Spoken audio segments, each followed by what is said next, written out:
God, because it'd be a miracle if they. So anyway, he prays and prays and prays and prays and prays, and eventually the clouds open, and a voice comes down and says, "Okay, what is it that you require?" This Irish fella says, "Well," he said, "I'd like you to build a roadway a bridge between Scotland and Ireland." So God says, he says, there's a lot of engineering involved in that, and he said, a lot of steel, a lot of work. He says, it's almost impossible, he said, your request. He said, "Have you got another one?" He said, "Well," he said, can you help me understand women and their moods?" God then replies, "How many lanes do you want? 4-lane one or a 2-lane bridge?" Greetings and welcome to another show, another exciting show. Now, I hope Paul says he can hardly hear me. Yes, I made a bit of a balls up there at the beginning of that joke. I think you only heard about part of it. But good evening, everyone, and good evening, Paul. And how's Paul this evening? Paul's fine. Oh, excellent. That's good. Yes. I thought I'd start off all clumsy, Eric. Yes. Why not? Yeah. Yes. I've had a bit of trouble trying to get my gag to run. So your gag? Yes. Oh, gag was that at the not beginning. you? Was that you not actually speaking in real life, but you're using pre-recorded gags now? Is that how sophisticated it's all got around here? Bloody sophisticated, mate. Nothing not being sophisticated. I'm also a good cook as well. Hygiene free. Anyway, thank you very much for joining me this evening, and welcome everybody in chat. Thanks, Paul, for your comments about the sound. I hope it's okay now. I answer only Mr. Gag. Now, what it is an Irishman works in Scotland, and he's getting fed up with going across the ferry from Ireland to Scotland, backwards and forwards, backwards and forwards, backwards and forwards. So he prays to God. He prays and prays and prays and prays, and eventually the clouds open, and God says, "Yes, what is your wish?" And he says, he said, "I'd like you to build a bridge across from Ireland to Scotland." So God says, "Well," he says, a lot of steel work involved." He says, "Almost impossible." He says, no, that's why probably nobody's tackled it before. And what happens is, he said, "Have you got another wish?" He said, "Yes." He said, "Could you get me to understand a woman?" And God says, how wide do you want the carriageways on your bridge? 2-lane or 4-lane? Not a very good gag, is it? No. I'd say it's a gag, wasn't it, really? What do you think, Paul? It's a crap one, isn't it? No, it's all right. Yeah, I'm still here. Yeah, it's not bad. Anyway, I don't know if you saw. The thing is, it's difficult. It's difficult when you tell a joke twice in a row. You see, it's tricky, isn't it? Yes. Anyway, tell it for a third time. Go on. Anyway, Aunt Sally said she missed a gag. I don't know if you heard Monica last night. She was on the show. It's very good. She was excellent. I caught some of it. I was busy threatening the children in the garden, you see. Excellent. Excellent. Yep. Yeah. But I caught some of it, but not all of it, I have to say. I'm sorry about that. But yeah. That's all right. Now, tonight we're going to talk about kindness. And that is, are people more kind today in some aspects or less kind than they used to be? And I think in some ways they're less kind, in some ways they're more kind. It just depends. And I'm wondering whether food, because our second brain is our stomach, and our food has changed over the last 50 years dramatically. Now you go back 50 years, 1975. Yes, I am old enough to remember that. Fast food wasn't really, the only fast food we had was fish and chips. Yum. I'm not sure whether the McDonald's was here then. I don't think they were. I think they came in the late 70s.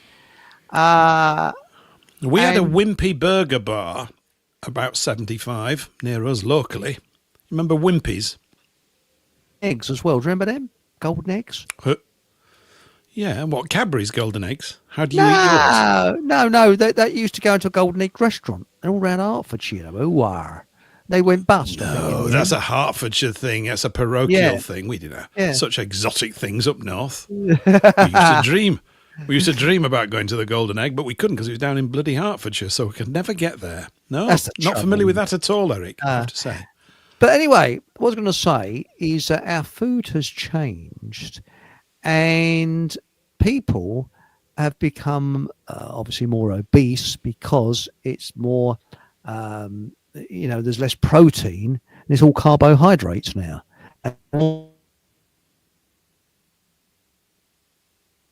And apparently, I've been looking, and it's actually on my Telegram channel. There's one called Dr. Natasha Campbell McBride. Sounds Scottish. She's Russian, in fact. Lives in this country, and very interesting. She said that we're not designed to eat plant life, and cattle are. They've got 3 stomachs, which they can take in this plant life. And all plant life does to us is it cleanses our inside, yes, but we can't actually, I've got notes here I'm looking at, we can't actually digest it. And it's the acids in our and the stomachs which break it down, but we can't digest plant food. That's why if you have greens and things, it gives you the doily carts. So we're how far in for it, and I've got a fart gag already. Here we go. So only 6 minutes in, Eric. That might be a new world record. It's very world early, record. But yes, it's okay. Yes, I could resist the fart gag. I'm used to this sort of thing by now. Yes, said, very good. Microbes. Cattle have got microbes which actually break it down, but our stomachs apparently, so she says here, is usually microbe free. We've only got very few microbes in our stomach. So, and she reckons that now this is the opposite to what I used to believe. I used to believe that vegetarianism, and I'm not against vegetarians. I used to be a vegetarian. Okay, I'm not against vegetarians. I'm just saying what this doctor said. So please don't wag the finger at me or say nasty things about it. And she reckons that vegans eventually become extremely angry because they're lacking meat. And she said, when you look at all these feminists and all these, lefties and things like that, majority of them are vegans. I'm not talking about vegetarians, vegans. And she said, what's happened? She said, they are meat eating. They're eating their own meat that's inside them. And she said they get weaker and weaker and weaker because they're craving meat. And she said there was a study done of an island in the Pacific where there was a tribe who lived by the sea, and they fished and they ate meat and fish. But the tribe that lived up the mountains didn't eat meat, and they sometimes came down and traded with the tribe down who caught the fish. But that wasn't always possible. And eventually what happened, the tribe at the top of the mountain and they were vegans, became cannibals because they craved the meat so much. Now, Jojo Gizmo says, I've been 37 years with no problems. Oops. Yeah, but I'm talking about vegans, not vegetarians. There's a big, big difference. I don't want to upset anybody. Okay. So that was what her findings are. Now, I'm not saying I agree with those findings. I'm not saying I disagree. I'm just saying what her findings. And if you want to know more, it's on my Telegram channel, a link to her. But could this be the reason why we've got so much problems with aggression? What do you think, Paul? I think it could certainly be a contributory factor, and possibly a major contributory, I can barely say that, factor. I mean, do you think? Yes, it could. I mean, I just never really understood it. I just think people that are always fuddling around with their diet, it always worries me. I just think that you have a bit of everything, really. There's nothing wrong with a good gaseous day, courtesy of some cabbage every now and again. Yes, I like that. Of course, sprouts are a little uncalled for at Christmas. they can lay the whole family low if you don't know what you're doing with the sprout. It's the sort of vegetable equivalent of a sort of atom bomb in your gut at times, isn't it? But I think there's probably something in that. The fact is that we have grown up eating meat. The other thing I often point out to vegetarians, actually I don't because I don't meet them anymore, is I actually say that if it weren't for us meat eaters, we'd be knee deep in cows, pigs, and sheep. I mean, what do you think? Where do you think all those animals are going to go? You know, Precisely. and so I understand where they're coming from. And you say, well, this is really cruel eating animals and everything.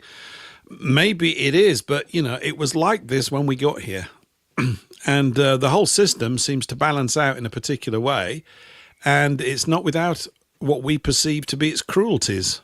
Life is not fair. It isn't. And yet there seems to be some sort of force that impels us all to keep surviving, which is a jolly good thing. Otherwise, we wouldn't be here each week to do the show and things like that. So I guess it's each to their own. But yes, the idea of vegans or vegetarians being slightly ratty seems to have an element of truth in that to some degree. Yeah. No, and they get weak. Yeah, they get weak, physically weak. And I think that causes you possibly to overcompensate with your verbal aggression. It can do that, a bit like small man syndrome, if you know what I mean. They can get quite punchy verbally, I think, and become rather spiky and spiteful, which is unpleasant to be around. So why can't they they can't have a McDonald's cheeseburger like I do 4 times a day? I have no idea. Well, Aunt Sally said she listened to last night's show whilst, hang on a moment, we want to know why you weren't in the bath last night. Potting about in my kitchen. You wasn't in the bath? Because we can have a bath special. That's rare, that is. What's happened to your bath? Is there a leak or something in the tap or something like that? It's a bit worrying, this is. And Sue Sparkles said that KFC was in Preston, Lancashire from 1965. We didn't have anything like that down here. Not that I went there, or did my parents. It was the first KFC in the UK. Now, the thing is, this is another thing you see in the argument. Again, I used to be a vegetarian. Our good gut bacteria are designed to eat plant life, though. Well, please, after the show, go onto my Telegram channel and see the link that I've done to where I got this information from. So, you know, I think you find it rather interesting. Now, you did say she was Russian, though, right? Natasha McBride. Russian. She lives in this country. Yes, she's got to the Russian. She obviously married a Mr. McBride. Yes. Who's now married to Natasha, so she's probably something else. Maybe she's a Russian communist agent. Everywhere. Putin's sending them out everywhere, trying to undermine our dietary standards and all this, that, and the other.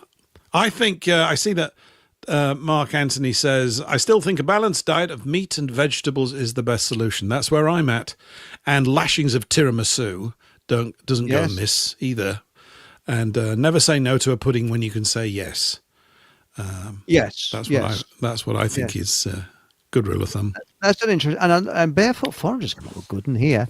Eat right for your blood type tells us what we need. Different diets. My blood is red, as when I last checked. I don't know what type it is. It's sort of a bloody blood.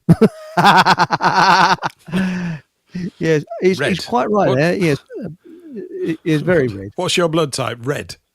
Not bloody. It's bloody. Okay. Now, it's just answer says the Eskimos in Canada haven't ever been in the greatest of health because of their lack of vegetables, though they.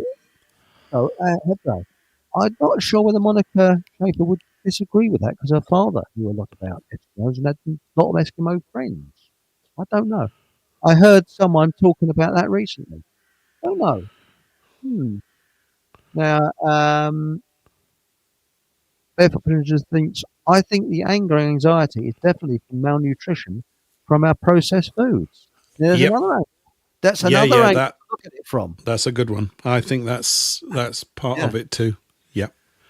Yes. Yeah. That's why you need the local fruiterer and veggie shop back. We used to have a cracking one here that went under in the first year of COVID. Just went under. Oh, and it's unfortunate. Yeah, it was really good. They used to get everything down from London, wherever the big vegetable markets now. I was going to say Covent Garden, but it might not be there anymore. And local produce here as well, from the local farms, and it was really good. It was a bit more pricey, but it was always better stuff. Yeah. So I was quite happy, and it was a local business.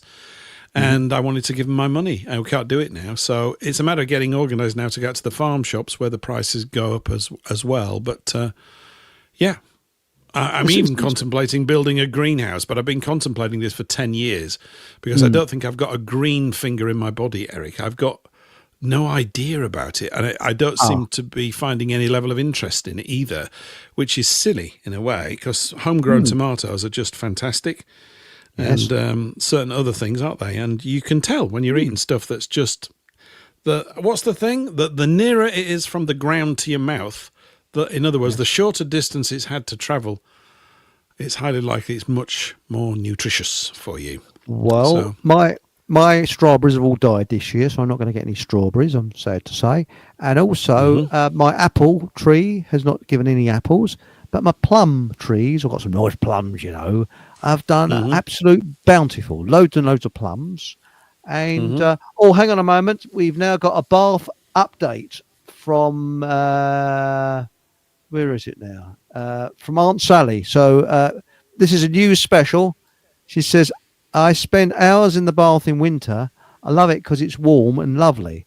I have quick showers in the summer, Chris, so I probably stink rather more than winter. Thank you very much, Aunt Sally. Yes. That's why when you enter at the Miles's shop, we all stand outside. No, I'm joking. Well, Aunt Sally, you'll be lending atmosphere to all your summer gatherings. What is that interesting odour your guests will be saying? Yes, come to the Pokemon gathering and guess the person's odour. Bloody hell, what they be Guess like? that pong. That's good, isn't it? You'll start for 10. Yes. I'm all for a simple, balanced diet, especially one that suits our own genetic type of heritage locally. That's right. I think, is it 5 food groups in the world? But going on from this, we're talking about kindness. Do you think people are more kind now or less kind than say 50 years ago? And let's sort of balance it on 50 years ago. What's your sort of thoughts on this? I don't know. I guess depending on who you asked and what their life was like, that you might get very different answers. Some people 50 years ago were brought up probably in pretty hostile environments, I think, even from members of their own family. That's always been a condition, hasn't it? Yeah. I suppose because we've gone through a period, maybe the last 30 years, where whatever we might say, people have had more disposable income and therefore been able to make bigger choices about how they spend their time, i.e., I'm going to get on a plane and go to Timbuktu for a month and this, that and the other. And people have set more goals. I know a lot of people seem to be sort of quite keen on their holidays, something that's always kind of puzzled me, really. I'm never that interested in it. I always thought I enjoyed it when I was young with my parents and in the early days of courting and all that. That was fun. But after that, I'd never really got an urge for it too much. And I think... what's the thing that when you come back from a holiday, you need another holiday to recover from the holiday, don't you? And and that disturbance in your food and stuff and all those sorts of things. But I think just sort of because of the choices, people have become possibly more self-centered about their financial goals in life and this, that and the other, and have generally also, due to the increased pointless, hectic hullabaloo of the economic cycle, they work too many hours. We've got people have grown used to working too many hours and being with a spouse that's also working too many hours. And I think this has put a lot of tensions. It's taken a lot of the sort of natural, easy moments away from us in life. I mean, so I could see that there would be, on that basis, if that logic holds true, that people would be have less time for others, just in terms of common courtesy. Although I go out of my way to try and be chatty with everybody, almost like... because I think it needs to be done. It's almost like a duty to do it. And maybe you hit a certain age in life where you feel honor bound to actually perform like that. Whereas when you're young, you are trying to get your money together and do stuff. You don't think of it in that way, but that's really, you're driven. You know, you don't have too much. Generally, most of us don't when we're getting started. And so you can be possibly a little rude and short-tempered with people more easily when you're younger, when you're focused on other things. I don't know. Well, I've actually noticed something. I mean, when I first started work, which was a long time ago, there was a chap who was having a sort of a nervous breakdown. He started to act a bit strange. He dressed as Sherlock Holmes. He would come in. This is when you could smoke in offices. He used to come in with a deerstalker hat and a pipe, you know, and he was sitting there. And he actually thought he was Sherlock Holmes. And eventually they had to call an ambulance. It's not bad, though, is it? No, it's quite good that he thought he was, and didn't think he was Ironside or something like that. That would have been awkward in the wheelchair, banging around in the office. Would you stop that? So Sherlock Holmes is quite good, really. Yeah. I quite like that. Yeah. Well, anyway, what happened is the people were quite very kind to him. And they got an ambulance and he was back at work in a couple of weeks. You know, he was all right. And then there was another fella. Elementary, my dear Watson. Yes, elementary, dear Watson. He was. I don't know what. Will you stop saying that? And will you put down that meerschaum pipe? And stop pacing around everywhere and trying to drink absinthe and take heroin. You're distracting all the other fellow workers. Will you stop that? Yeah. And there's another quite disconcerting, that. Well, you think about it, 50 years ago, the majority of people in the office had been through a world war. And they had, there was more maturity, I think. And there was another chap that because architecture is quite a stressful job. And he started making trouble, telling people this, telling people that.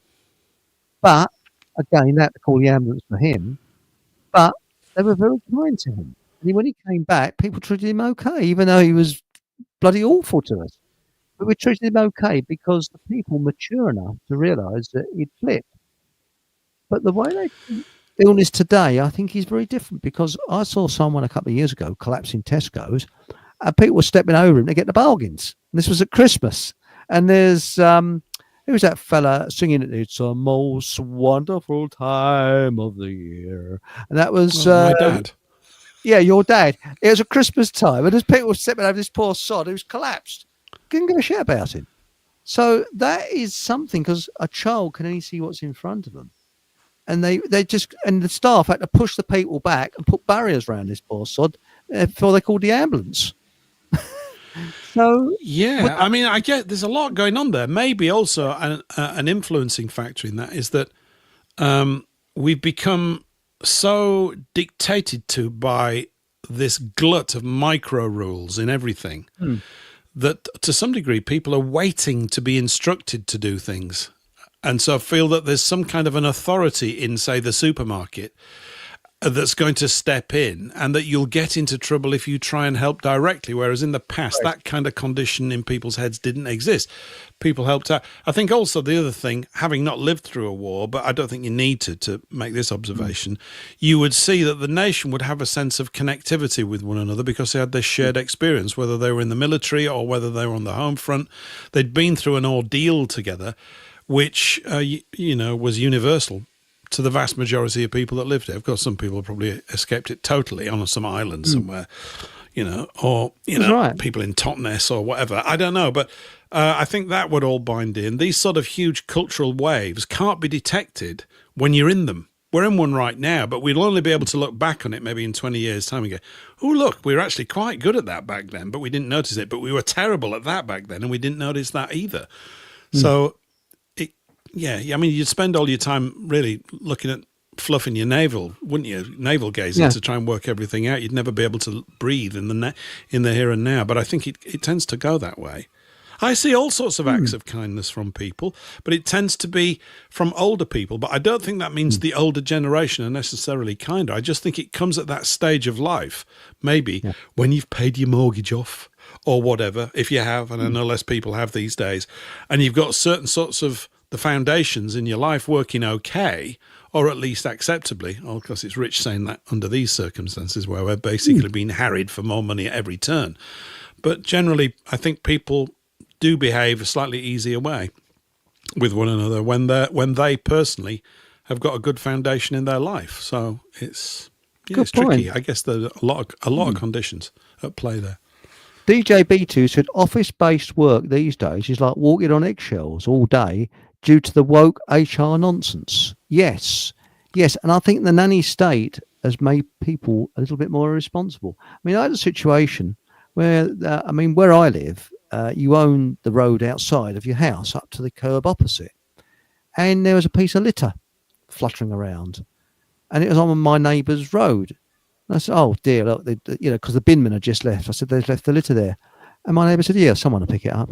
Walked in, someone will pick it up. Why can't he pick it up? Yes, sir. That someone is you. Hello, yes. Today's your opportunity to pick up some litter. And now back to Aunt Sally and her bath routine. Here we come. Hotline news. Fockham News. Aunt Sally's bath. My odour, typically lavender, and eau de fart, to be honest. That's not very ladylike, Aunt Sally. Although you're bound to work your way into Eric's good books with a comment like that, but yes. I don't know. Yes. I'm blushing here. This is a bit too much. She's very much a lady, there.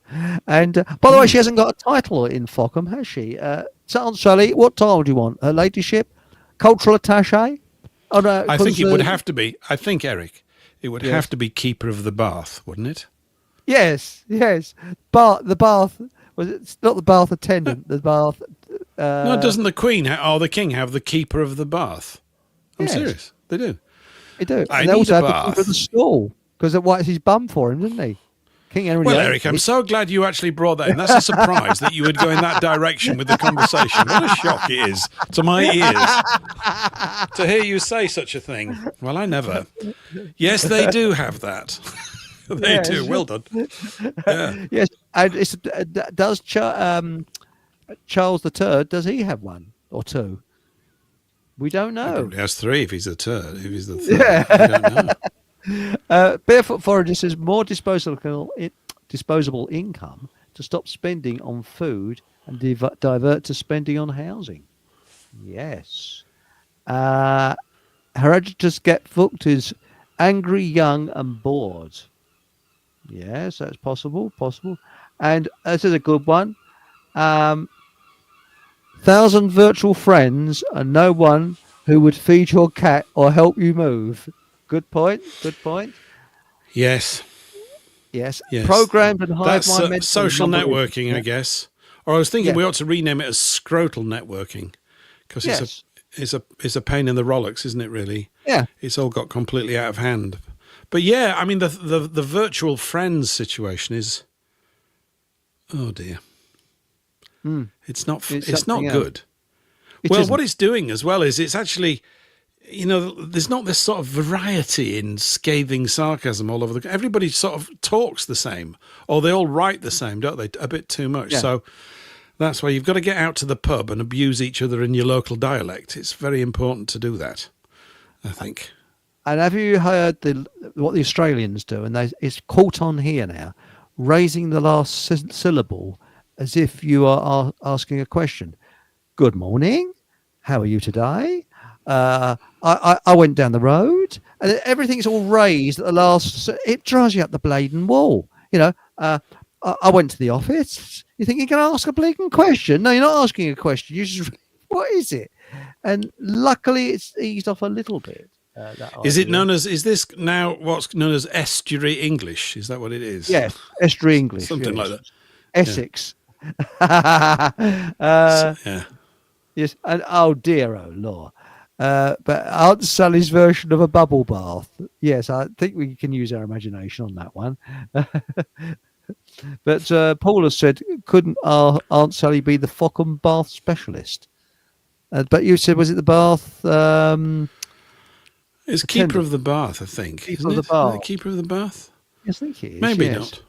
Or I suppose you've got the order of the bath, haven't you? There is the order of the bath. Don't they get some big ceremonial medal or a big sort of, thing to hang around their neck or something if you're a member of the Order of the Bath? That's right. Garters and that type of stuff, isn't it? That's all the gear. But you've got to have your garters. Oh, garters. But no, really though, has anybody noticed a big change in people since the lockdown?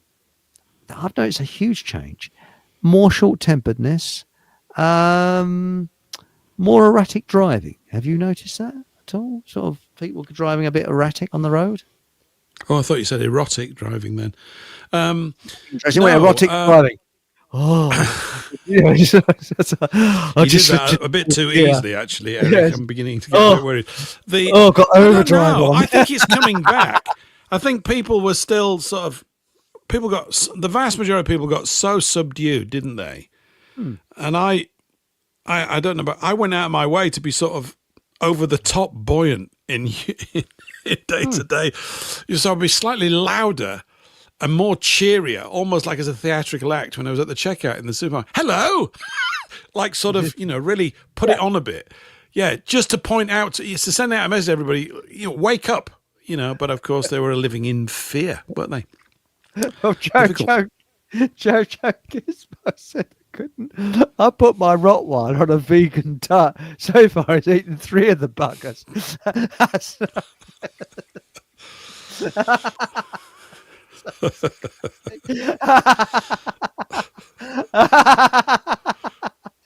And Barefoot Foreigner says, what I was saying about raising the voice isn't it upspeak? That's right. That upward inflection. Yeah. Yes, it is. And DJ B2 has said the Doodad have been acting a little strange for sure. Yes. I have noticed that as well. But Paul has said the driving skills in general and people's reactions on the road seem very slack these days. A lot more accidents. Not sure I've noticed more accidents. I've noticed people taking more liberties going through red lights and pulling up on bus lanes and things like that. I've noticed a hell of a lot more people doing that. Have you noticed that? Particularly cyclists. Cyclists Oh, do, yes. don't they? Yes. Yeah. Terrible, isn't it? Cyclists. The entitled maniacs of the pedestrian highway, really, and everywhere. They're just all over the place. Well, not all of them. I beat a Porsche. There's a 20-mile speed limit in the town, and there's a bus lane. You see, there's a bleeding great hold up, and there's these cars going very slowly. And I overtook a Porsche, which was quite good, on my push bike with a big smile on my face. Yeah. Childish, I know. But no, it's Marlena said, Paul, there are definitely a lot more accidents. So, yes. Wow. That's interesting. Also, when you go into a supermarket now, the meat section has really gone down in size, and the plant section, or the carbohydrate section, has gone and expanded in size, where you get chocolates and fizzy stuff and all stuff that's bad for you. I mean, my local supermarket, they got 2 aisles of sweets and 4 aisles of fizzy drinks with aspartame in the fizzy drinks. Right. Interesting, isn't it? So, yes, it's very odd, because did you know that Guinness is brewed in Ireland now, which has fluoride in it? I found it out the other week. Yes, So, I think that came up a few weeks ago, didn't it? Not that I yes. drink it much these days. It was generally the one that I would always be my default pint if I was in a part of the world that was selling English beer that I probably wasn't going to like. And I would never drink lager or wife beater, as it is commonly referred to. Certainly Stella Artois is referred to as a pint of wife beater. Yeah, which is a bit much, really. Yes. But it is round here. It is round these here parts. Yeah. Wow. 3 pints of wife beater, landlord. Yeah, absolutely. Do you remember those adverts with Paul Hogan? And that one For with Foster's.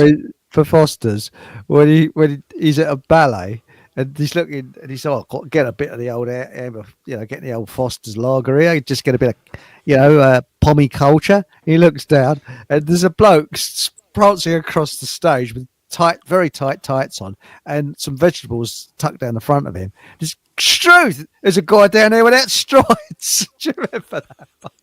I do. Comes to woman's eyes. And the other one is, what is it now? He goes to an art gallery and he says, this is bloody terrible. And what was it now?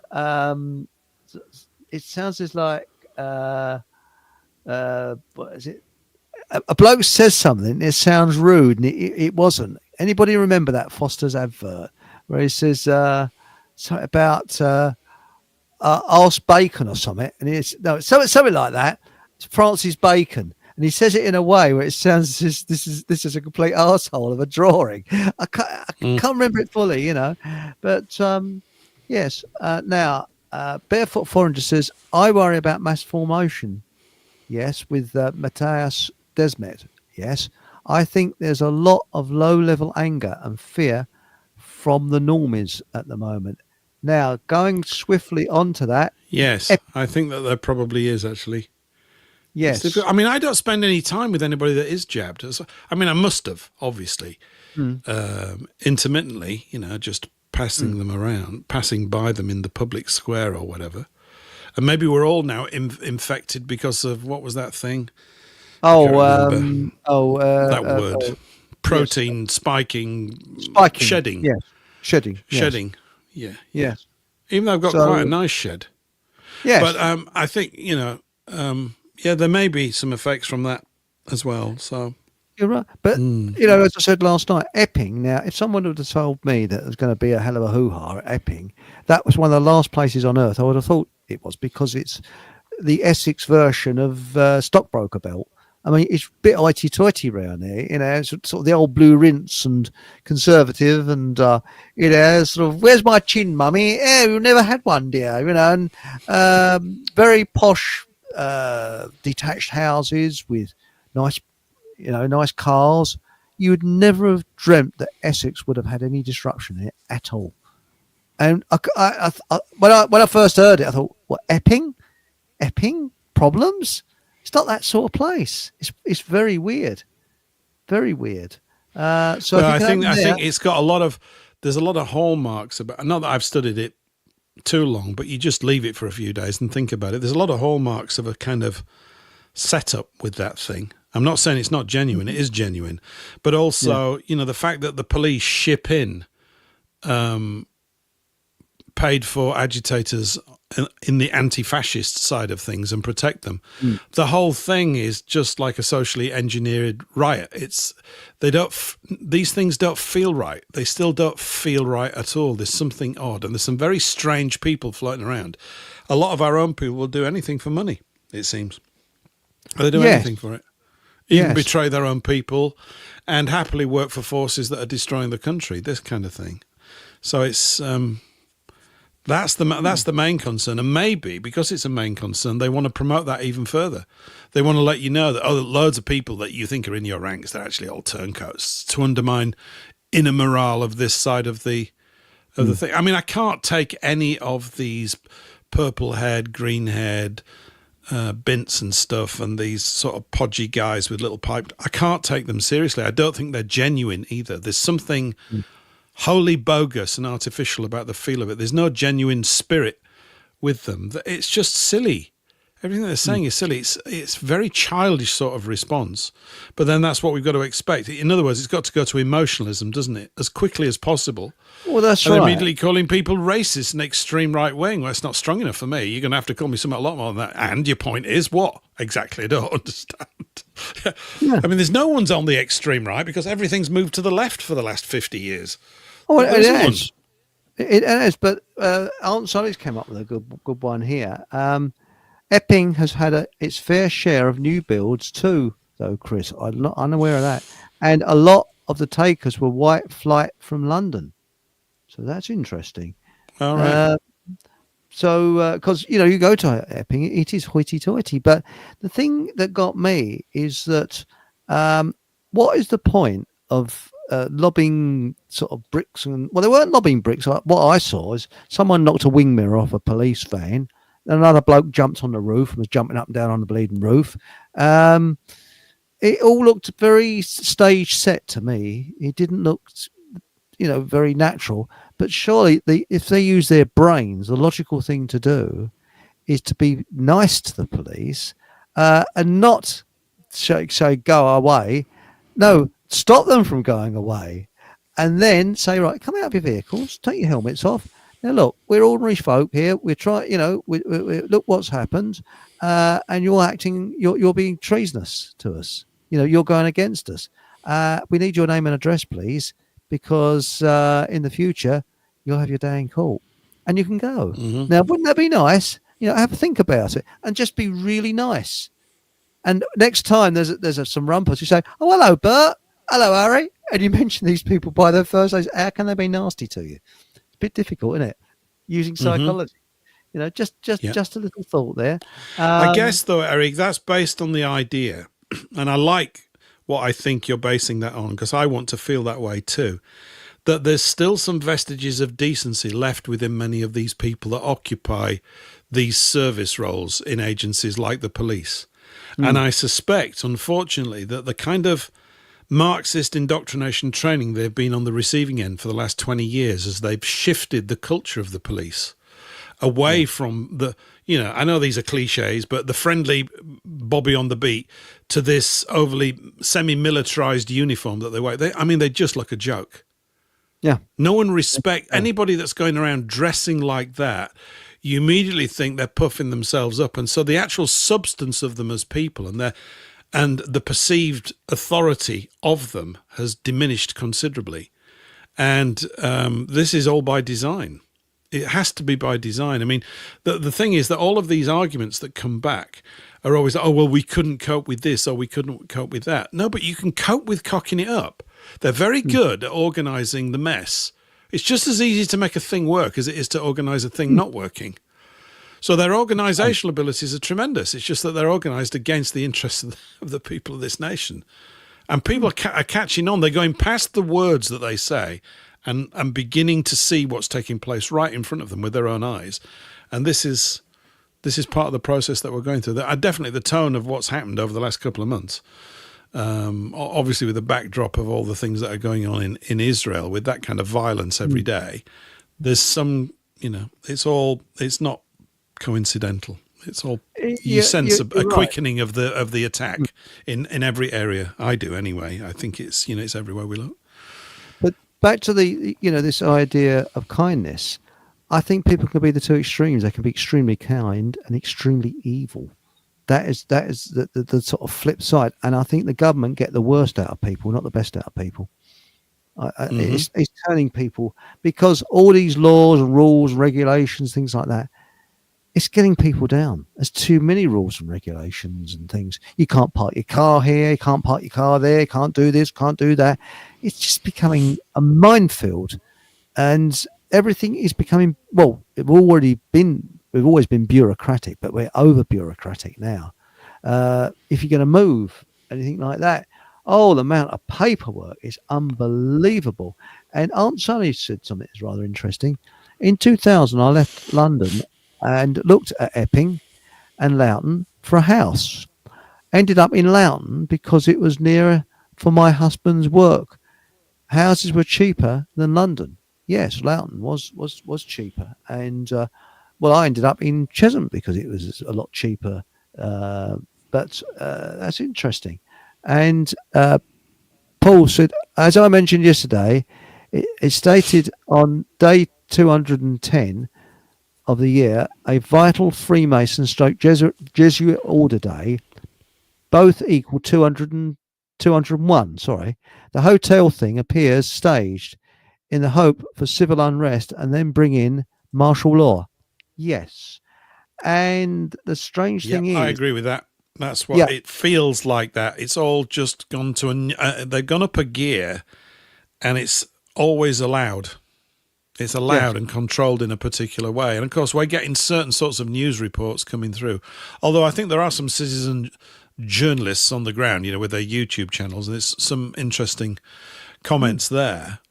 It's definitely a genuine concern. But of course, the actual solution is remigration.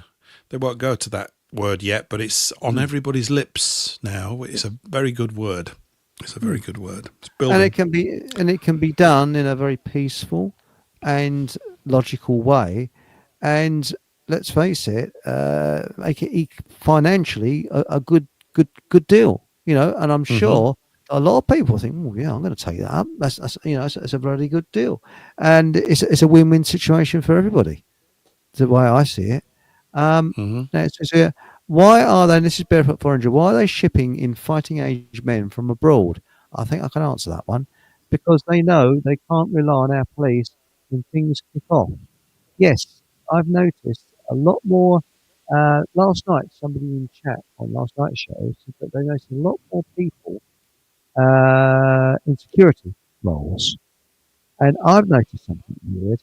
Uh, I sometimes cycle through the Lee Valley and I have to go across a level crossing. And it's semi-rural, it's pretty quiet because this level crossing doesn't really lead to anywhere. It just leads to a car park and that's it, really. You're going to get one or two vehicles sitting waiting to go into the Lee Valley car park. Your mic's gone very funny, Eric. Has it? Really funny. Oh, now it's come back. Now you sounded clear. Yeah, it was really... That's weird. No, it's okay. Yeah, anyway, now you sound that? Okay. 20 seconds there. Sorry to Yeah. disturb you. I'm sorry about that. That's all right. But I was going to say, there was two foreign security guards standing next to the level crossing having a chat. Yeah. And what they were doing there, I don't know. And when I came back that way, because I went to see Miles, at about 6:30, they're joined by a third one. They're all standing there at this money roll rope. What they're doing there, I do not know. At this level crossing. Ugh, why? Mm-hmm. I mean, what's going to happen in the Lee Valley to warrant 3 security guards? You know, wheel falls off of someone, push bike or something. I mean, it's not a place where you're going to have trouble. There's a footbridge over there, and it's normally reasonably quiet. I don't know what the hell they're playing at. Weird. Mm-hmm. And have you noticed that a lot more security people around in certain areas? You know, building sites, places like that. They've got a Google place near where I live. They're building on farmland, and it's absolutely swarming with security people there. Why? Don't know. Oh. Well, I think the comment by Jojo Gizmo is highly relevant to this. Writes, the hotels are the barracks they have installed all over the country for the imported army they plan to unleash on us. Yes. And I think that is definitely part of the plan. If we go back, like during the Bolshevik Revolution, they released all the murderers and rapists into civil society to add to the hullabaloo, the confusion, the escalating atmosphere of violence. And of course, that's exactly what happened. So this is what they're doing. And there are people within the political culture know that this is what they're doing. They know it. Yes. You couldn't not know it. So when they're coming up with this, we can't stop the boats and this, that, and the other, they can. You can stop the boats. There's no intention to not. You've still got all these mealy-mouthed conversations taking place because people are frightened still now of being called a racist. Well, that's the bit that's holding it back. People won't speak out. Certainly those that are apparently have been given the power to do it in public spaces will not speak out. I've just watched, not solidly, but I saw part of a Reform or a Nigel Farage, not in his garage, press conference today for a few hours with flanked on either side by some ladies who are no doubt in the Reform Party. And the way that they were mincing around the issue of it's just, it doesn't bode well. And they're so concerned about losing their position within the political sort of cesspool. They want to stay there. They can't actually go in full hog. People are deluded, clearly, if they think that reform can reform anything. They're just being given a role to play for now as, this is your lifeboat, everybody. They're going to save you. I'm not even blaming Farrar. I don't know what pressures these people are under, but I know that they're not communicating straight. Nobody communicates with vigor. They don't communicate with intention. There's none of this sort of force in their, you know what I'm talking? There's none of that. I know exactly what you mean. Yeah. Many of the people here listening in their private moments feel like that. I mean, a real clarity. It's very, very straightforward what needs to be done. It's called being a grown-up. And they don't want to do it because they're going to lose political agreement in a space that is not serving us. And I know it's stating the obvious, but I think it's worth repeating these things because we might find some new phraseology that triggers more people into seeing what's really going on, who then make a decision, I'm willing to do something about it, which is really, really important. And I think they're not serving us right. This is obvious that is the case. They're in breach of their service contract. It's like It's as if you and I were you were the Lord of Fockham Hall, and you've been dragged away to war or some international beer festival for a few months, right? Because you're that kind of guy. And when you come back, you discover that the the butlers and all the servants in the house have formed a union while you were away and have rearranged the way that the house operates. They've gained signatory control over your accounts. All to look after you, of course. This is all to look after the Lord more fully, they say to you, as you return, knackered or full of beer or full of bullets or whatever. And you find that this place which you are supposed to be sovereign of has been undermined by a concerted effort of deception and deceit by the staff, as it were, the ringleader being the butler, of course, or somebody evil like that, or the keeper of the bath, or something like that. And you've lost control of your position. They won't follow your intention. They keep telling you can't do these things because it's dangerous for you to do it. So, and you find that in all these sort of guarded things, you're not alive anymore. You're not allowed to take decisions because apparently it's too dangerous. And that's part of this sort of protection racket psychological scam that governments naturally have always run. You need us to protect you, you see, from the Germans or, or from COVID or from midges or from climate change or whatever other crap we've been given to tell you, which we'll be able to get across because we've got the mainstream media. We work, tooth and claw with the mainstream media, and that's part of it, isn't it? And I think so. I don't think that the situation is that we have to fight the government, but I think the government would like us to think that. I think that the government has to be made irrelevant. It has to become irrelevant, and like even on this little broadcast today with the reform thing. Lots of people are saying, well, we've got to vote for Nigel because reform's the only thing. It's way better than the other parties. Well, it's true. It's actually way better than the other parties. This, unfortunately, is still not saying anything much of substance, is it? It's not going to do a thing. Well, and, I was, you'd be proud of me because I was bombing in message after message saying nothing's going to change until you've extirpated the Bank of England. Correct. I said, Nigel will not be able to do a damn thing at all. You've got to get this. And unless he's able to bring the Bank of England to book, and he won't be, they won't allow him to. So forget it. Why are you wasting your time, in some kind of courting ritual with a bunch of people who, whether they know it or not, are lying to you? I mean, they're probably lying. They probably don't even know that they do. They go, well, we get in, we're going to change this, and we're going to change that. And it's all going to be better. It won't make any difference at all because it's all bullshit. And they can't go to the seat of the fire. Stop farting around at the edges. Where's the fire? Where's the heart of it? Right, get in there and extinguish it right now. Oh no, we can't go in there. Well, there's no point having you then.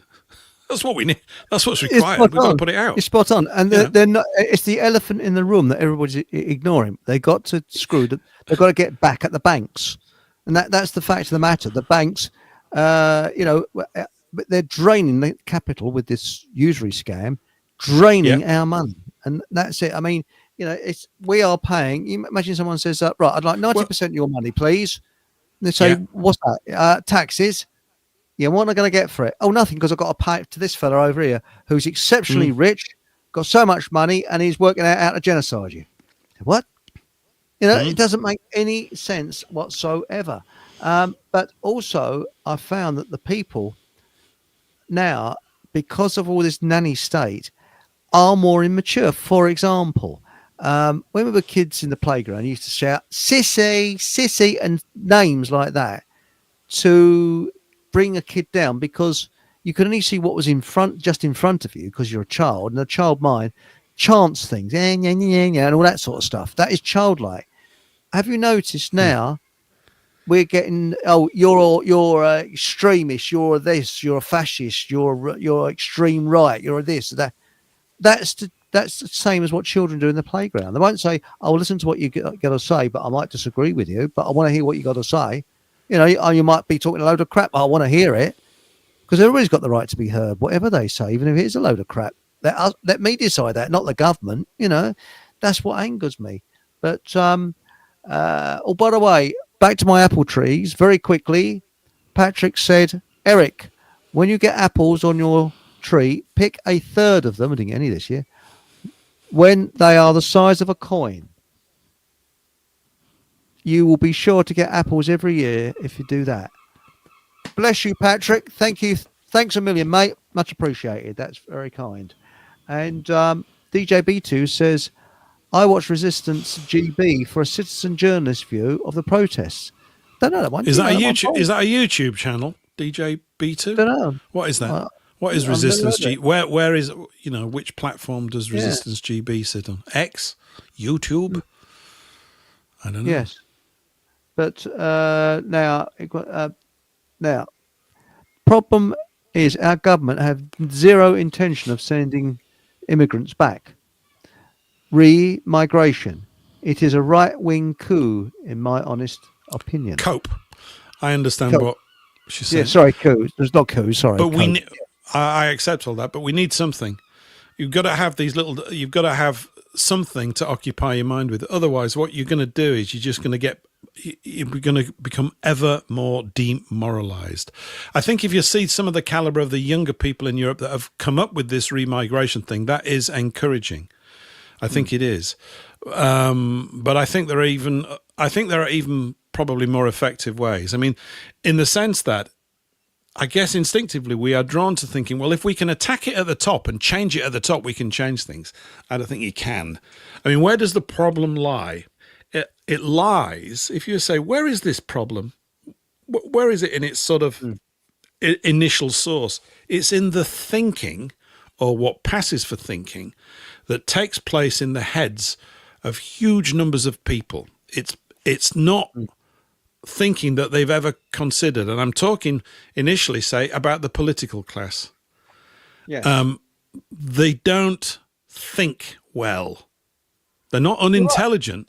It's just that what they focus on can't solve the problem because they're not engineers. They're not approaching it like an engineer would. And this is why there's a difference between, this is what happens when people's feelings get hijacked. They actually can't fix problems. Oh, you can't do that. You're going to hurt that person. Sorry. We don't mean to hurt people, but you've got to get out of the way.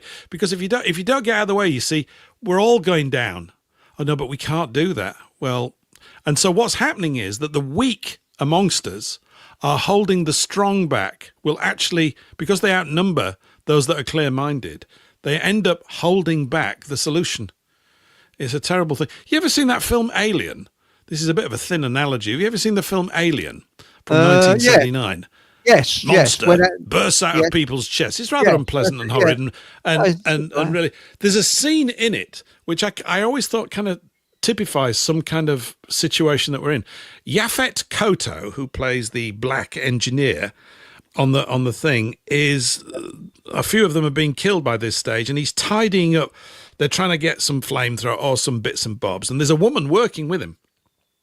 And she's highly nervous and stressed out because obviously she's seen people's heads ripped off and things like this, which I guess, is understandable. Yeah, and so it's all really rather unpleasant and bloody and awful. And so she's in a state of mild to complete terror. And she turns around to find that the monster is stood between her and Yaphet Kotto. And he's got some weapon that he could, like a flamethrower or something. But he's telling her, if he lets it go at this beast, it will kill her. But she can't move. She's transfixed with fear. And because he waits and hesitates, they both die. That's kind of the situation that we're sort of in. At some point... You're right. So you got to go, look, you got to get out of the way because I'm pressing this trigger.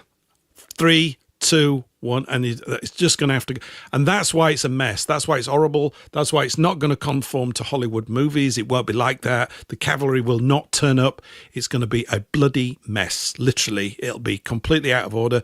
And that's obviously, I think, what they're banking on. That's why this Epping thing and other things like it are being instigated by them to create this toxic atmosphere so that, as DJ B2 was saying, Jojo Gizmo was saying, the hotels are hostelries for this latent army, and that's why they're letting them in every day. Yeah, you're spot on. Patrick says something interesting here. The man of the household goes off to war to return to a household of servants that do not respect him anymore. Yeah. And Yeah. that's an interesting analogy. That's a I mean, standard almost, yeah. It's probably a scriptural thing as well, is that it's yeah, a regular storyline. You'll find it in many, you go off to sort of basically even lose your life in a conflict. And somehow, sometimes when troops come back from all conflicts, they're resented by those that didn't go because they've now got a bit of glory that the ones who didn't go didn't get. And you get all this other secondary wave conflict building up. It's never like it is in the movies. It's always full of, human weaknesses and you're jealousies.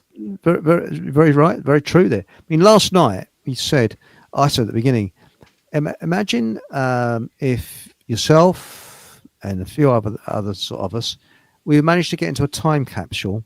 And we could go back to last night. The picture was about 1984, the film 1984, the original film, which was made in 1956, which I think is the best. It's better than the remake that was made in actually in 1984.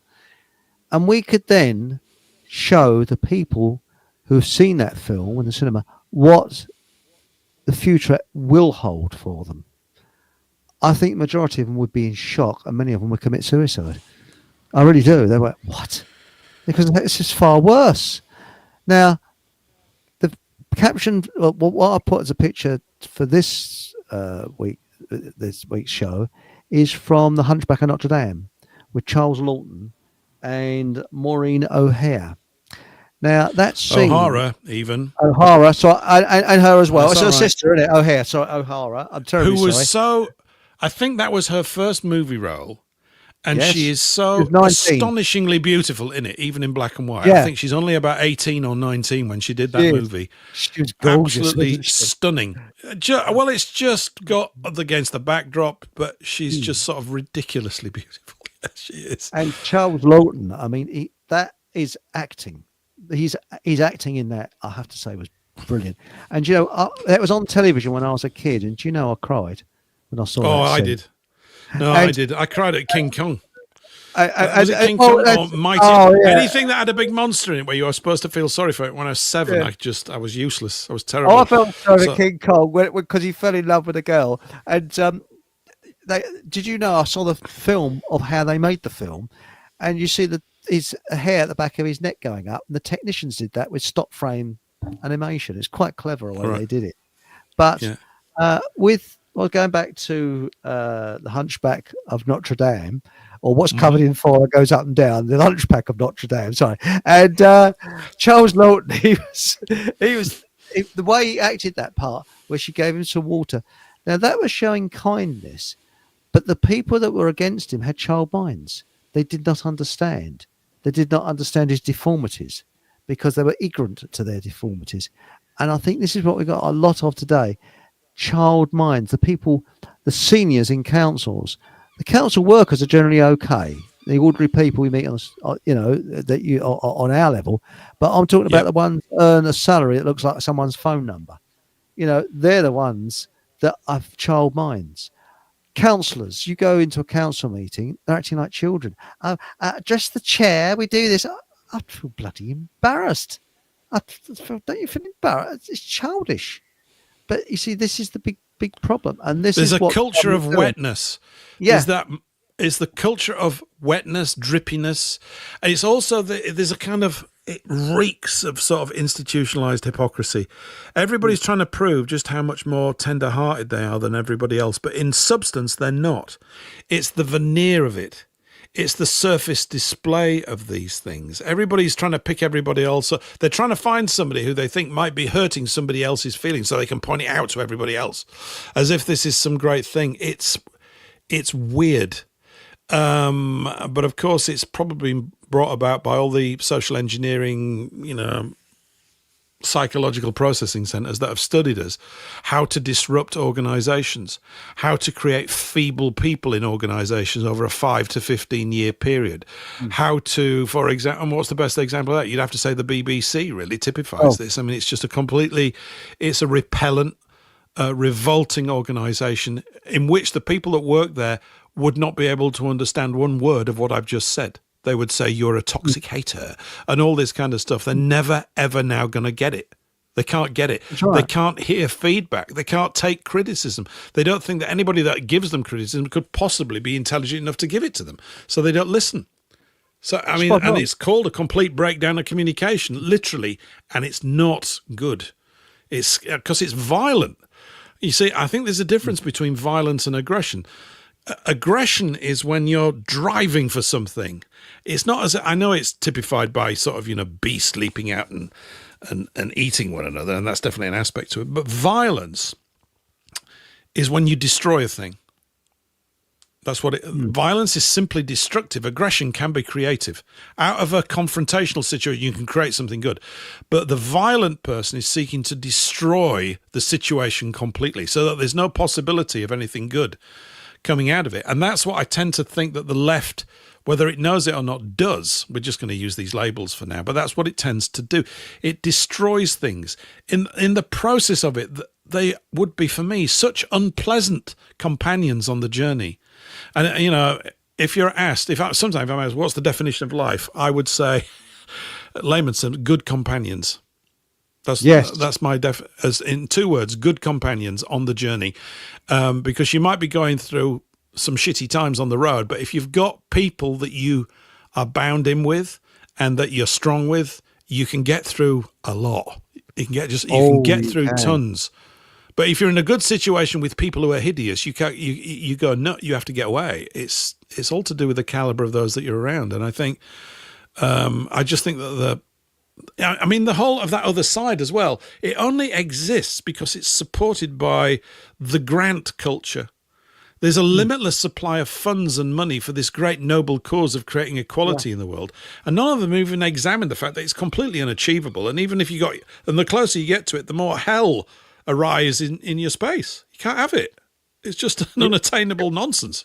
You're absolutely spot on there because it's, when you look at the amount of money which is sent abroad, which goes into El Presidente's pocket, it's just billions, absolute billions. But Sixblade, Steve, Survival Steve, says the entire truth community need to know that government is an evil religious cult.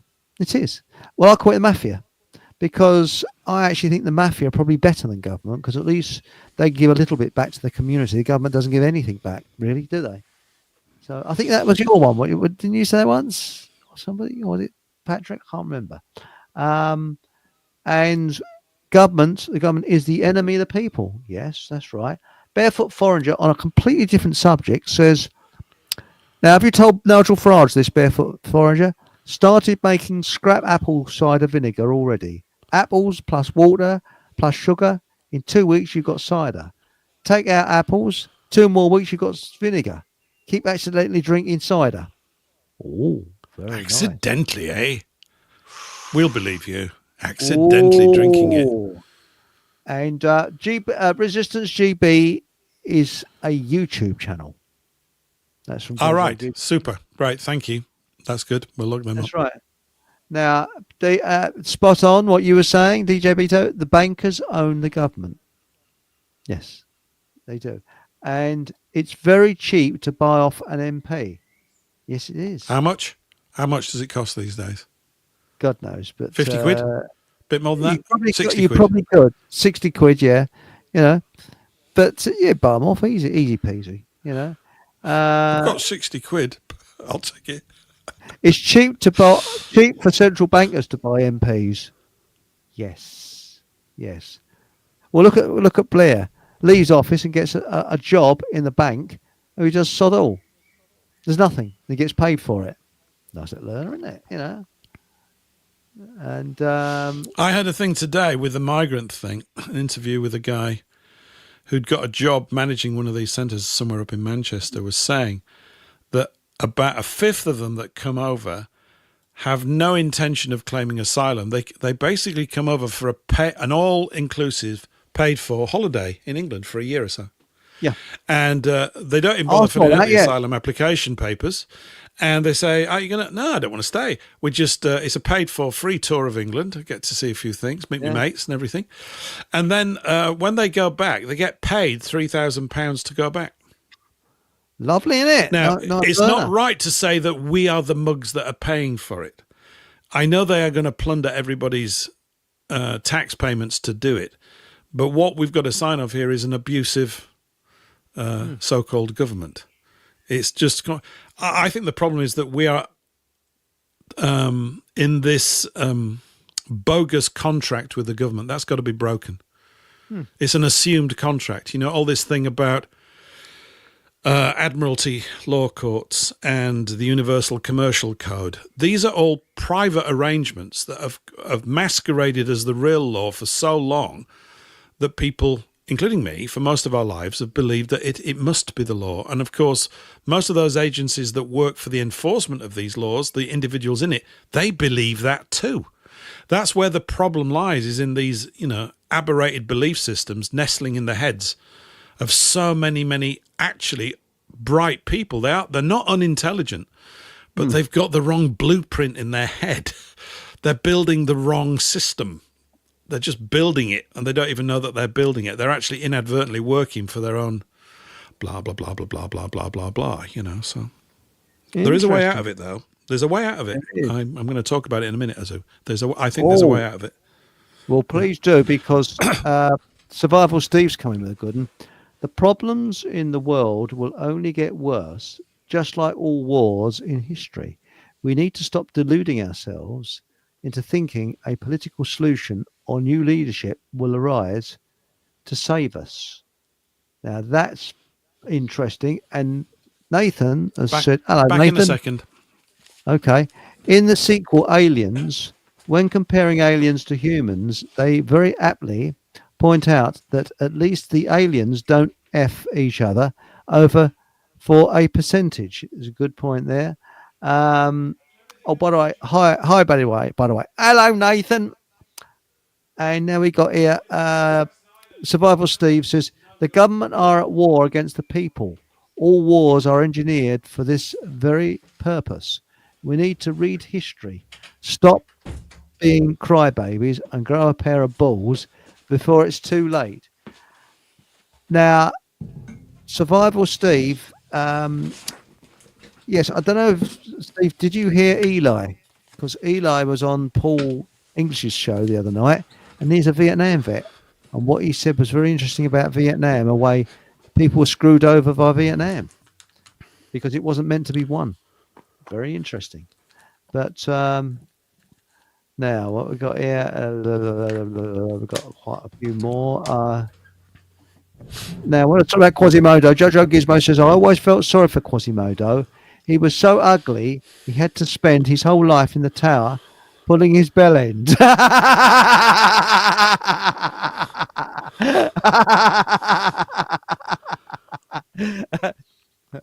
Now, yes. Steve has said, the banks are only part of the symptoms of a damaged society that embrace moral relativism because they lack knowledge of God-given rights and freedom under natural law.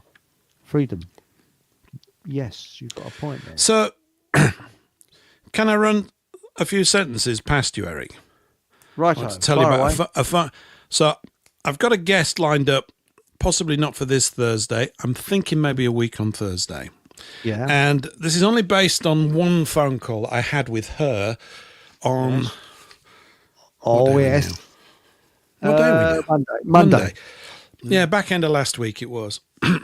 Maybe Thursday or Wednesday, something like that. And maybe I've already mentioned a few things about it to you. I don't know. Sorry, I'm just choking here. I had to go grab a glass of water. Glass of water. I have with my special Fockham mug. Advertising. Very nice. That's very good. Anyway, I'm going to be up at a meeting in London on to follow this through. I'll sell the meeting first. On Monday, the 11th of August, starts at 7 p.m. I've been checking on my maps and everything. It looks as though I can actually drive my car into that part of London without going to prison. parking Really? prison or something like that. Yeah, if I book a space ahead of time. It's over near West Ham Football Club, which is what, the old Dome and all that big place. West Ham. Isn't that Oh, it's in the East End. Fish isn't it? Island? Fish It's Island. somewhere like, yeah, Fish Island. You know it better than me. I haven't been up to Londinium or Londonistan for quite some time. Anyway, the meetings, I'm going to be up there. I'm just letting everybody know, right? So why am I going? It's the English Counties Assembly, TECA, the English Counties Assembly. And yeah, I'll send you all the details. I mean, August the 11th is what? Well, it's 3 weeks today, isn't it? I think it is 3 weeks today. It's a Monday, isn't it? I'm losing track of everything. Let's have a look. Yes, it might be. So let me give you a pitch, because it was I really enjoyed this conversation I had with Hannah. And what we're planning to do is she's going to come on and do a live slot, I think probably a week on Thursday. It might even be this Thursday. It all depends how things go. Wow.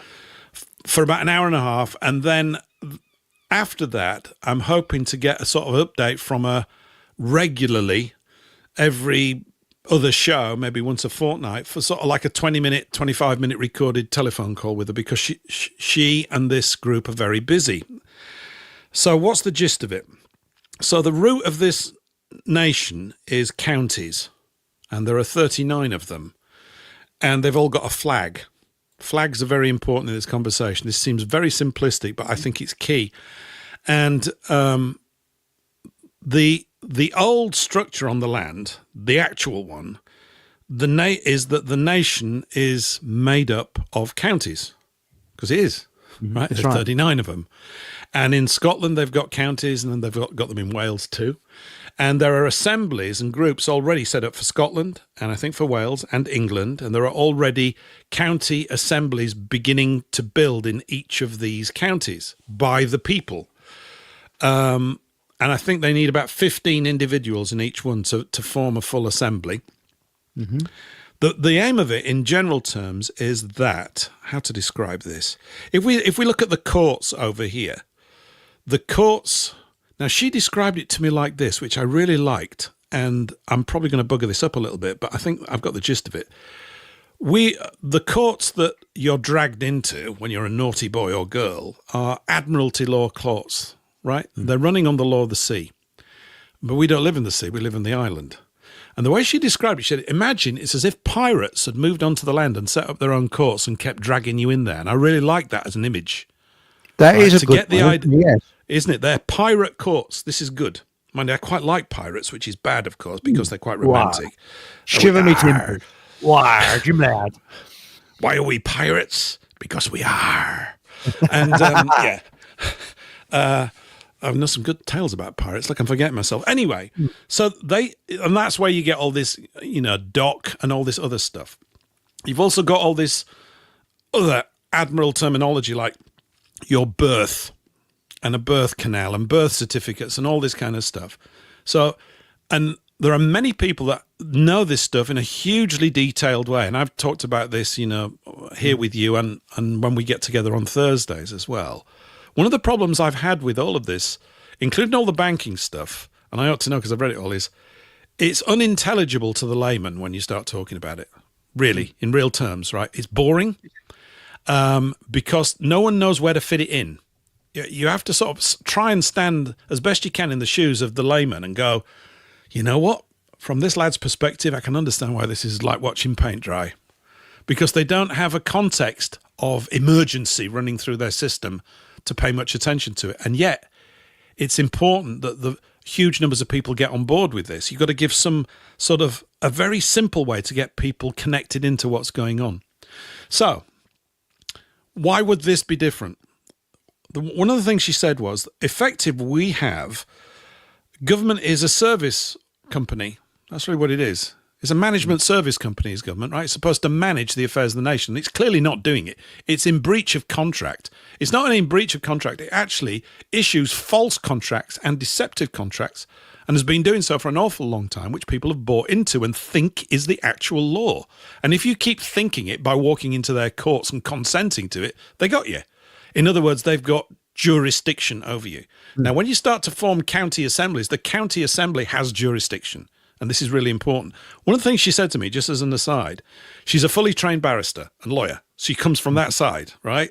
So she's qualified. And I said to her, I said, you've got a problem. She said, what? I said, you're knowledgeable and you read all these documents, right? I said, the people we're talking to, I said, we've all got this problem and not going to, and we don't have enough time to do it. This doesn't mean that there isn't a solution. I just think it needs to be acknowledged. Yeah. One of the things she mentioned was that the Universal Commercial Code is basically the operating system for the commercial behavior of the earth. It is. They always refer to the UCC all the time, and it gazumps everything else in this private fiefdom that they've, the empire of the merchants. So in England and in Scotland, and there'll be something similar you would think on mainland Europe, there's an opportunity to form these county assemblies. And I'm intending, if I like what I see on the Monday and the feel and the vibe of the crowd, and I might come back the next day and go, I blew it. But because it's in my head right now, I just want to get it out, And so you form assemblies, you can form juries, you can convene court cases, you can put people on trial, and you can deal with them. And this is, to me, much more promising as a route, much more promising. Because the reason why we're in this trouble is, whether any of us agree with this intellectually or not, is that it's our fault. We're at fault. We're responsible for this. And the reason we're responsible, even though a massive number has been done on us, and even though we've been hypnotized and deceived at school and all that, ultimately, we're still responsible for the outcome of our lives. It doesn't matter. It doesn't matter who we blame. It just doesn't make any difference, does it? So if we're able to get to grips with jurisdiction, and through this historical line here in these lands, it looks as though there's a strong possibility that we can. She was telling me she stopped and shut down standard courts. They won't go anywhere near her. And she also said something wonderful as well that I found really inspiring. She's convened courts where she's appointed jurors. And she said, I think she used the word magical or something like that. She said, it's quite an amazing, humbling and inspiring process. She said, you get normal people and you make them jurors and they start to behave at the highest levels of their behavior. In other words, natural integrity and focus. Yeah, because you're involved in something serious.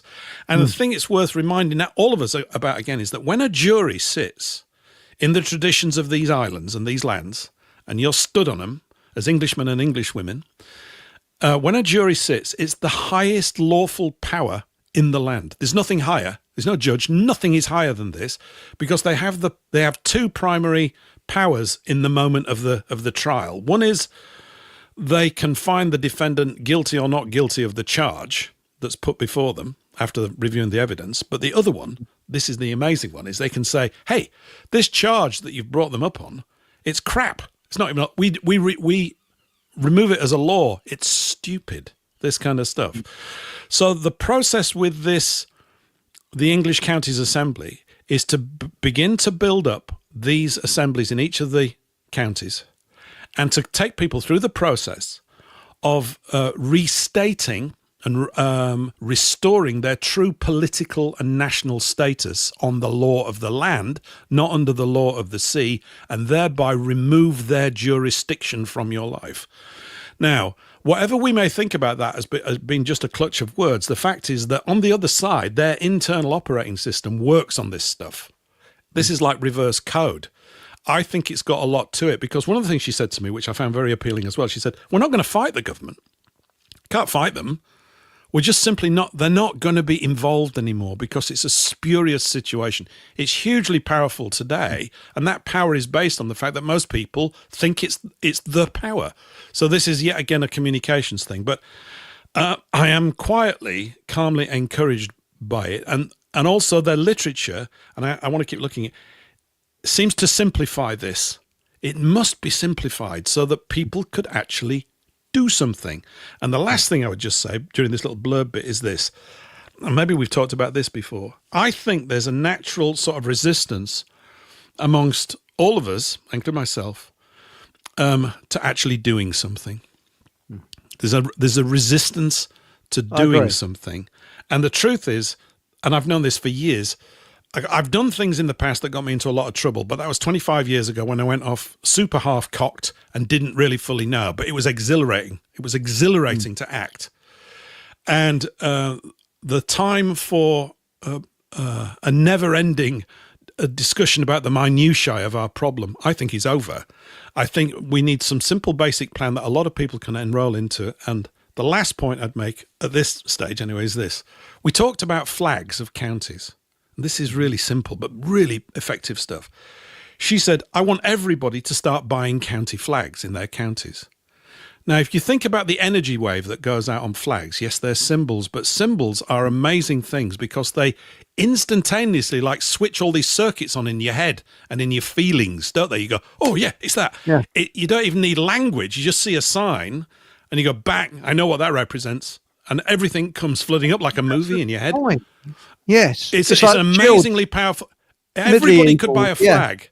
So you imagine everybody in your county starts to get the Essex flag, right? Or the Fockham Hall flag, whatever it is, right? Flag. Yeah, and they're flying all over the place. Doesn't that send out a message that, hey, your national government lark, we're not part of that. We're the people of the land here in England. We're going to live our way of life. We're not part of your stupid idea that you've been coercing us into for hundreds of years. We're not having anything to do with that.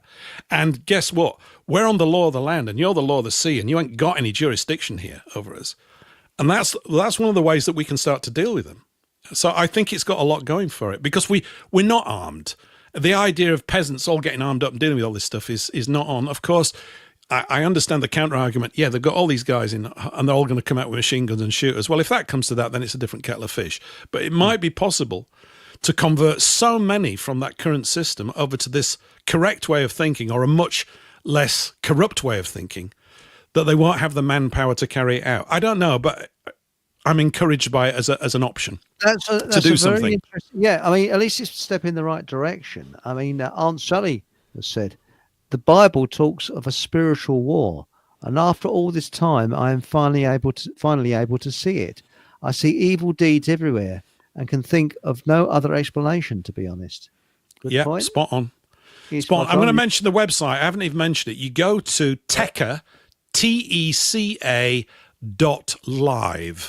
TECA is the English County Assemblies. And they're springing up, and each of these 39 counties, they're going to be meeting once a month. That's 39 meetings a month to report on here on the radio and elsewhere, wherever we're doing this stuff. I want to become, I mean, is this called being an activist? No, I suppose it is, but it's actions. I'm going to invest some time in it anyway. If I turn out to be, if I'm pre-selling something over the top that turns out to be not what it is, but I really liked Hannah. There's some video footage of her just holding court outside a court and dealing with things. She's extremely knowledgeable, very hardworking, and she's got skin in the game. Let's put it that. I won't go into all the details, but things have happened to her which have compelled her to come into this thing, and she's not alone. There are other people there, and this is important stuff. And there are business people looking at it and going, "We need to put our resources behind one another under the correct law. The law is it." And when the guy that taught me all about the banking stuff in the 90s, Ray, I remember early on, although this was completely lost on me at the time because I'm just sort of, we're going to do this banking thing, right? But he said, the way that we win this fight is in law. And he's right. It's in law because it's an operating system that they run on. This is the thing to remember. They run on that operating system. We have to become the retrovirus. We're going to clean up the dirty system that they have done. Reprogram for the same reasons why they can't shut the internet down. They can't shut it down, right? People, they're going to take the internet away from us. No, they're not, because they need it to keep this control grid in place. So we can still artfully use it and skillfully use it to the best of our abilities to keep up an increase in connections with people and keep this, increase the flame around this sort of topic. Excellent. I mean, is she going to hold them in individual counties? So will she come along to Hertfordshire and come along to Essex and places like that? I don't know. I don't think she's going to all of them. I think each one's got its own leader. If you go to teca.live, you'll just jump in there. Look at the flags. They've created an English county flag. It's the cross of St. George, and then in the top Currently, the one they've got, I think they're looking at some more designs, but I quite like this one. So it's the Cross of St. George, and in the top left quadrant, there are 39 stars, each one for the counties of England, these 39 counties. And to get people to identify at a county level is just cool. I just love it. I'm immediately into it, you know, and county meetings and all this. It's the county level that we can organise our life. You know, I think, you remember Sussex Man, the old chap? Yes. He's often said this. I've discussed it with him in many meetings that, you know, in the past, the king couldn't just run around and go, I'm going to have a war. He had to go and actually talk to all the heads of all the other little mini kingdoms who would or would not offer help. Of course, the thing's got ever more centralised over the last 400 or 500 years, and there's now been. So we just think that this is the way it's always been. Well, it hasn't, and it's crap. And it's to do with, you know, tapping in really to what Ant's, it's to do with this spiritual warfare in high places. There are those that want power at any expense to our lives. We're the ones, and they don't care. And we're not into that. We're into this theme that you've started the show off with tonight about being kindly with people. That's the thing. But we must also be strong. You can't just be wet about your kindness. There's got to be a line of, there's got to be law in there, I think, you know, so. Well, the thing is, we got to be kind to our own people. Got to be kind. The trouble is, what's happening? They're kind to outsiders, but they're not kind to their own people. We've got to have people to lead who love this country and love the people. Now, these counties, I like this idea. So, what you explained to me, it sounds like the Confederate flag, because you know the cross, which is the Confederate flag. Well, that's actually a battle flag. That's not the Confederate flag. There's another flag. No. And I'm thinking this wouldn't replace the Union Jack, I assume. It would be each Who cares? I don't really care about what it is, as long as everybody knows what it's doing as a binding point. I mean, you could see people, I'm talking about this at a really simple level. Can you buy a flag and fly it? Yeah. That's it. They don't need to understand everything else. It's just like, it's a bit like all these football supporters wearing stuff. And I know you say, well, this is brainwashing. Well, we've got a choice. We either do our own brainwashing on ourselves or we let them do it. The thing about brainwashing is this. When you're conscious of it, it ain't brainwashing. It still takes place.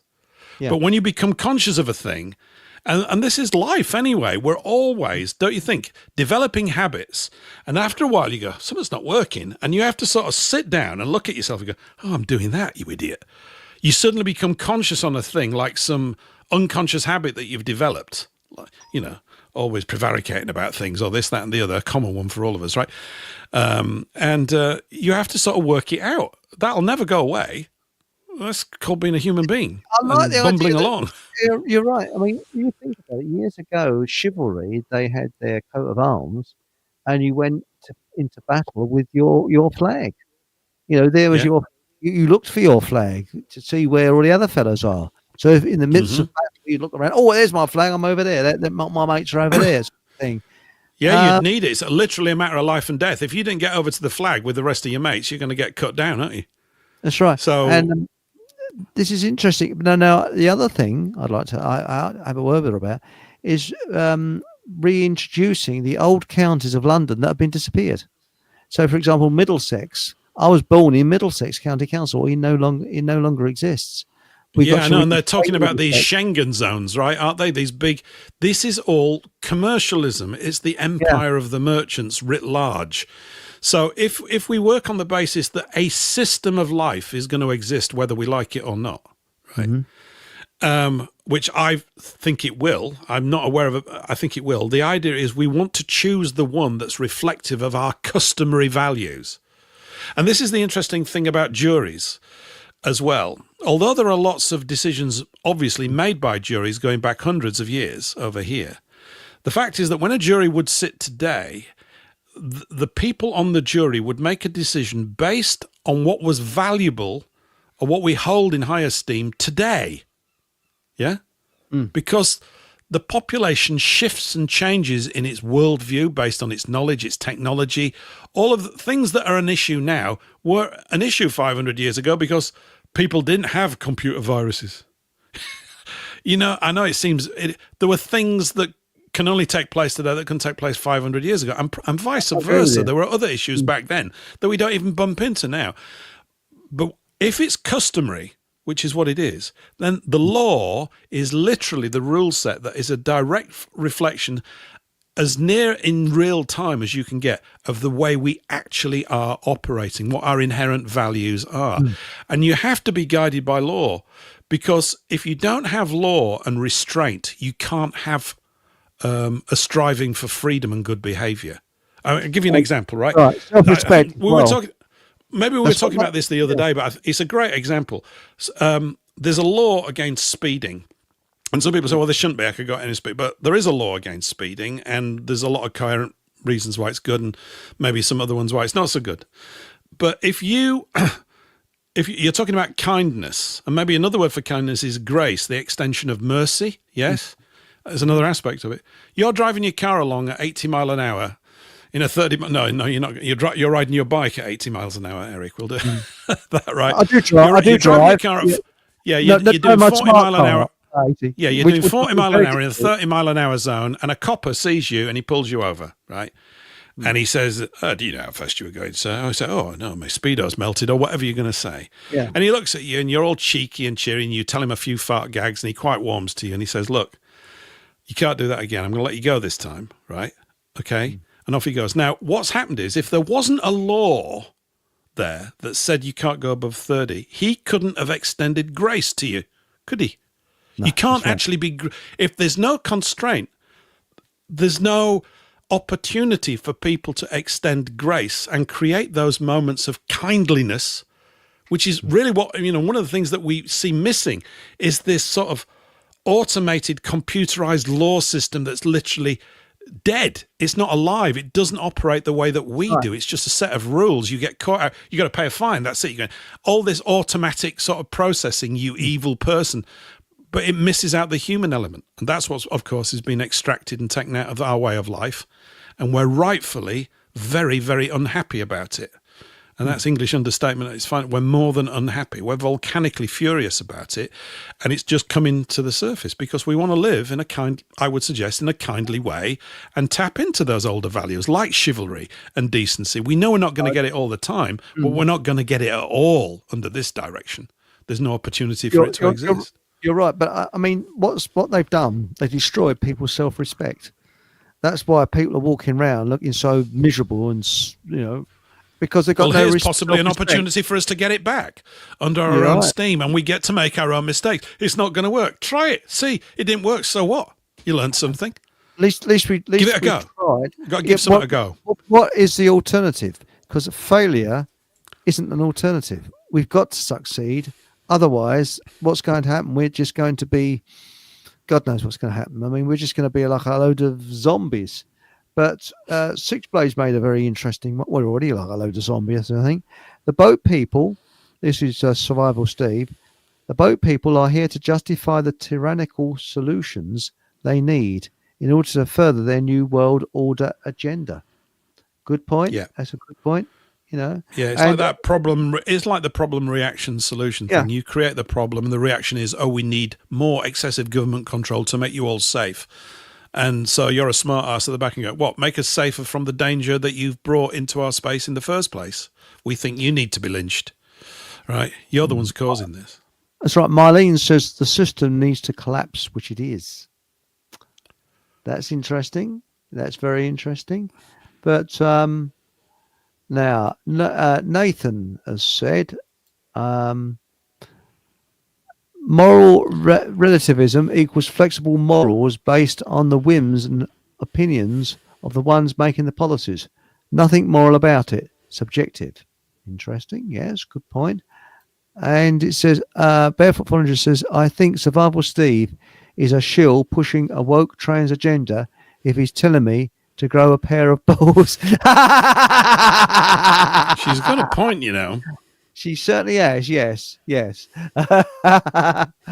Now, I agree with Marlene, what she said here.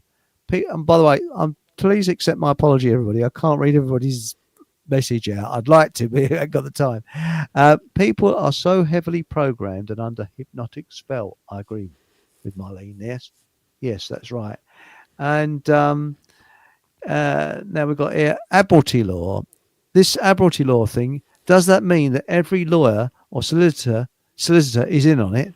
Do they know? No, I don't think they do know. I don't know. I have no idea. It's a good question, though. Obviously, somebody knows it at some point. I mean, if you look at the terminology, or maybe they've just moved through the legal training in such a way.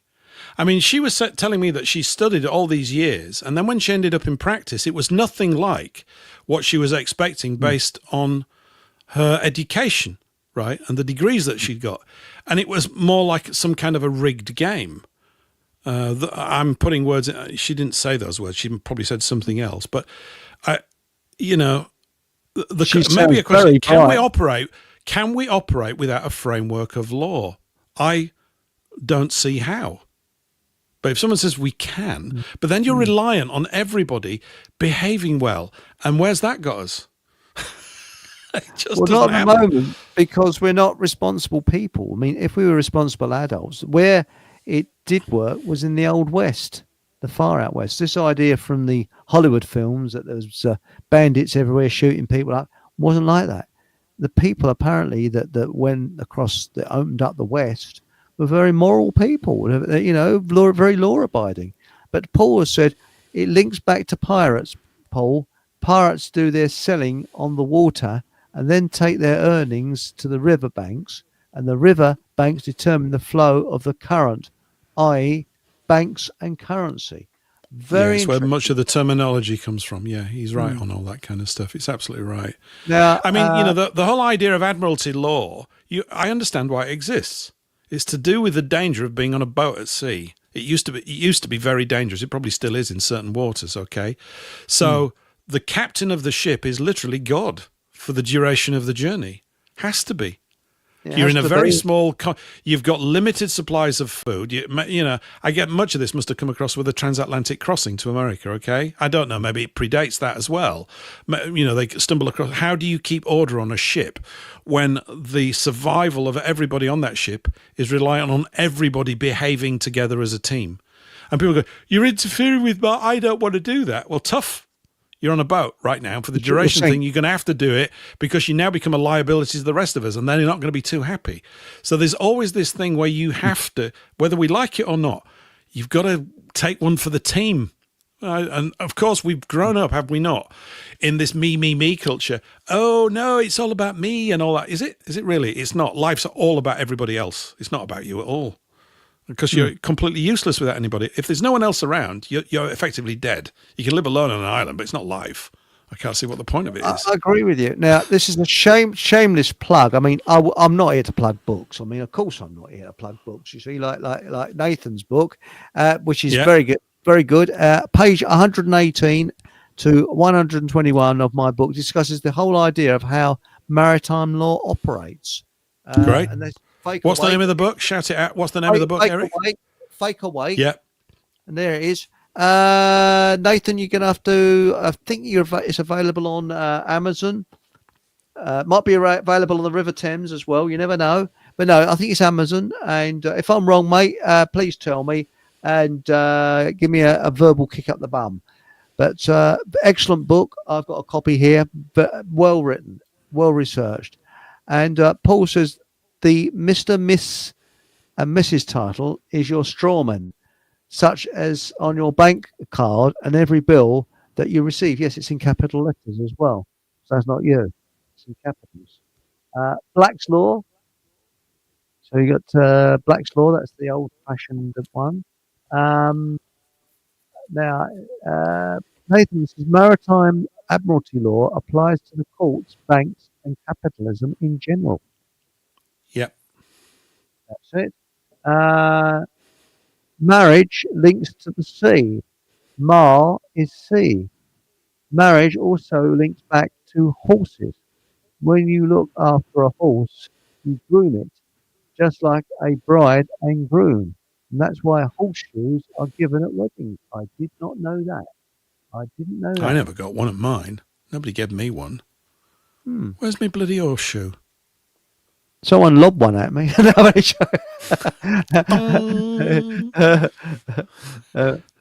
Oh dear, oh no, it says here, husband means house slave and wife means bitch. uh, Stephen Truthseeker says they are going to be doing away with juries. They Yes. are not going to be in power. You are. You see, Yeah. there's this thing around called power. It exists, and someone's going to pick it up. It's how it's applied. It exists. People can't even define. It's really tricky to know what it is. But if you're in a room and someone's 5 times brighter than everybody else, pretty soon they're going to be in charge. They just are. Yes. Right? That's how it works. Now, if they're moral and good and decent, that's not a problem. It's not a problem with elites. I don't have a problem with elites. There are people that think better, clearer, quicker, faster, in more depth about certain things. But if they're doing that to actually lay siege to your life, that's a problem. And that's why you need constraints against that. Because the idea that everybody is suddenly going to all groove the way that we all envisage it, it just doesn't happen. I mean, if you think about individuals, say when you went to school when you were 5, right? Maybe you couldn't tell at 5. By the time you get to 10, I know school is this constraining thing, but nevertheless, it's a good example. There were people that were way, way better at mathematics than you. And there were probably other people that were way, way worse than you. And you're a child and you look at it and you go, yeah, Bob's really brilliant at maths. You go and ask him. I'm not bad, but don't go and ask Simon. He hadn't a clue, right? Or whatever. And it could be reversed for other things. You develop different skill sets. It's not right or wrong. It's just, so We're all different. That's the thing which is big communism. We are different. And although I don't have much time for Eisenhower, he did say a marvelous thing. He said leadership is getting people to do what they want to do. So that's quite an interesting one, Now, Six Blader says, and this is Survival Steve says, the solution to the corruption of all forms of man's laws have been available forever. It's written into the fabric of the universe. It's called natural law. We just need to learn it and stop playing God. Interesting. That's Survival Steve.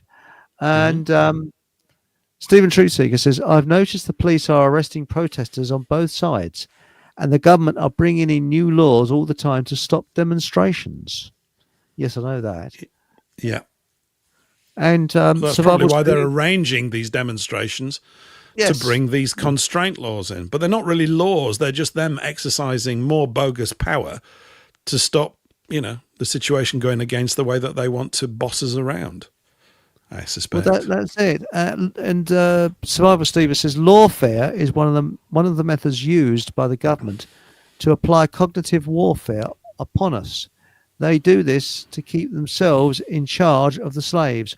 All laws are corrupt, even common law.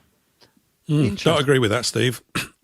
Because the question really is: does law exist? Are we going to have constraints on our behavior? I actually want to live in a place where there are constraints. I don't want maniacs around me.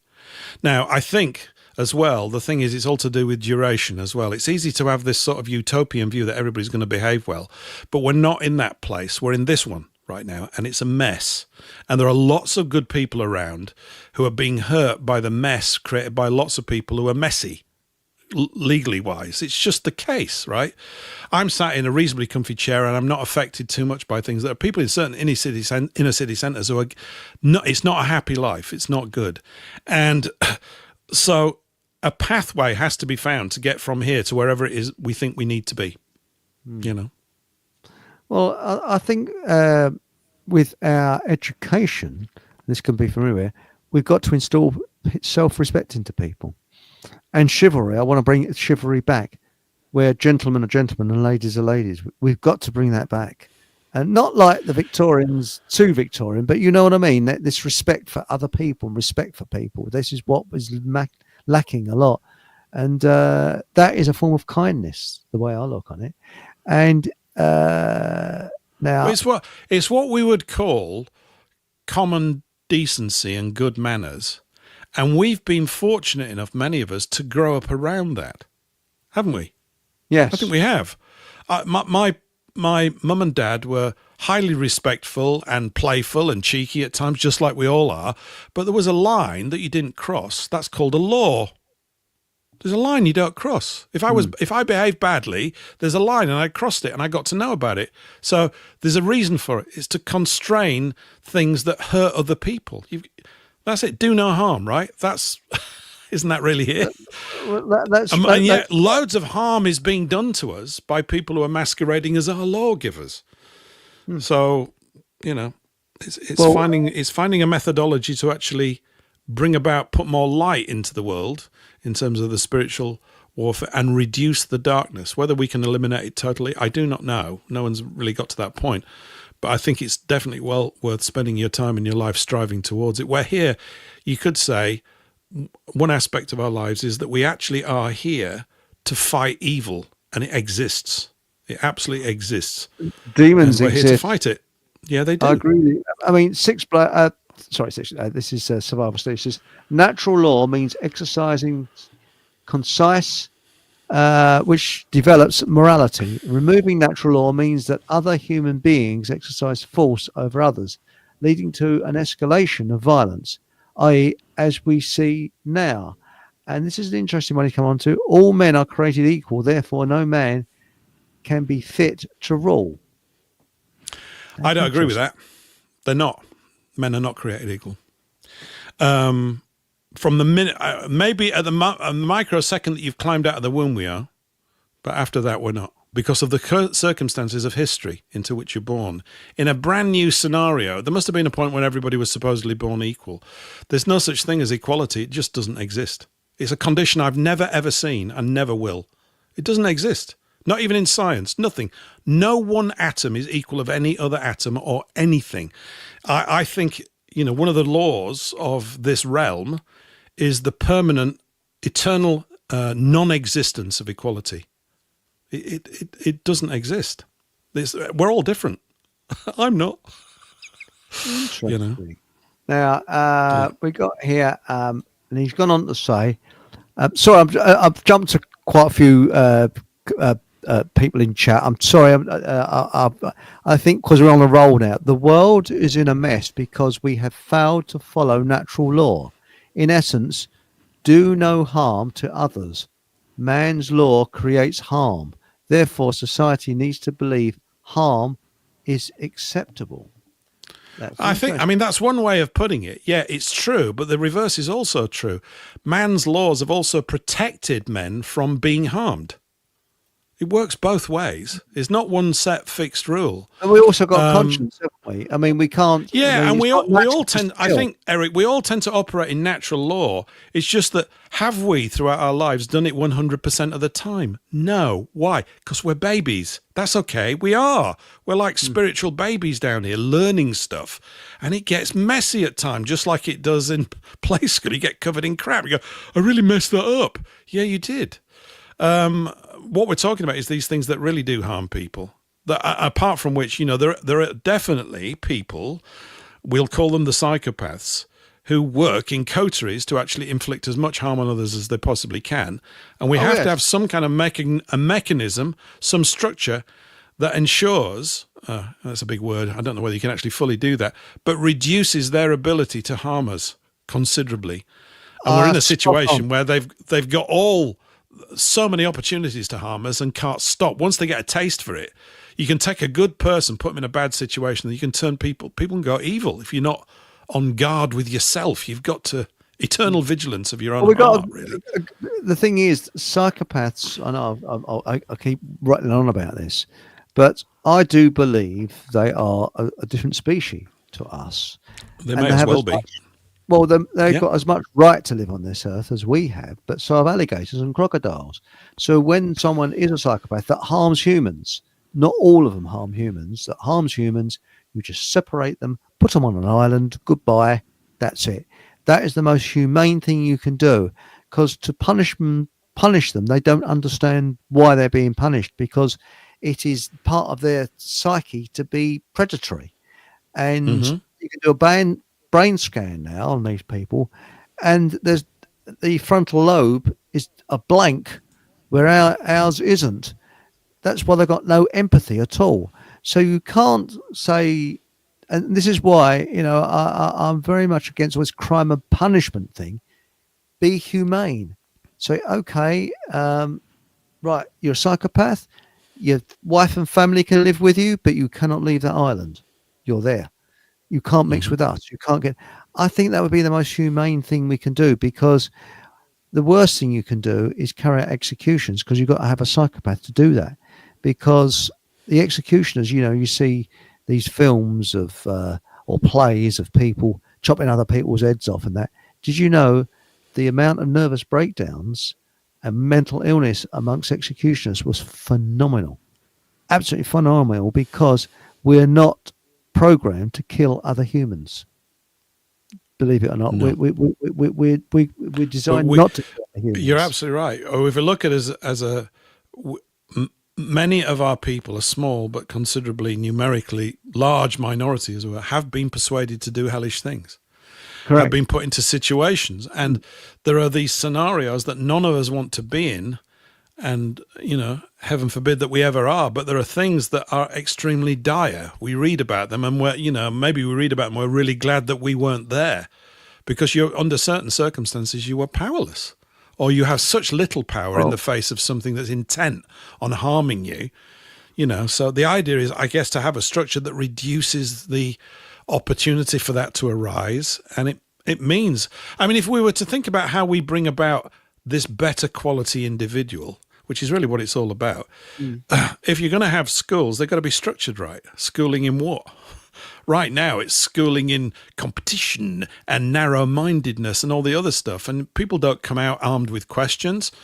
So you've got to learn to think for yourself, but you've also got to learn to cooperate with others, and to put aside your personal things every now and again. It's a bit like playing in a band, right? When you play music, everybody will have gone through this. mm. I want to play guitar. Well, you're not that good at it. I want to do it. All that kind of stuff. You have to sometimes come to a point in yourself where you recognize, you go, actually, this guy's way better at this than me, but I'm actually not so bad at this. So I can contribute in that way. And it's that internal fight that we have with the ego.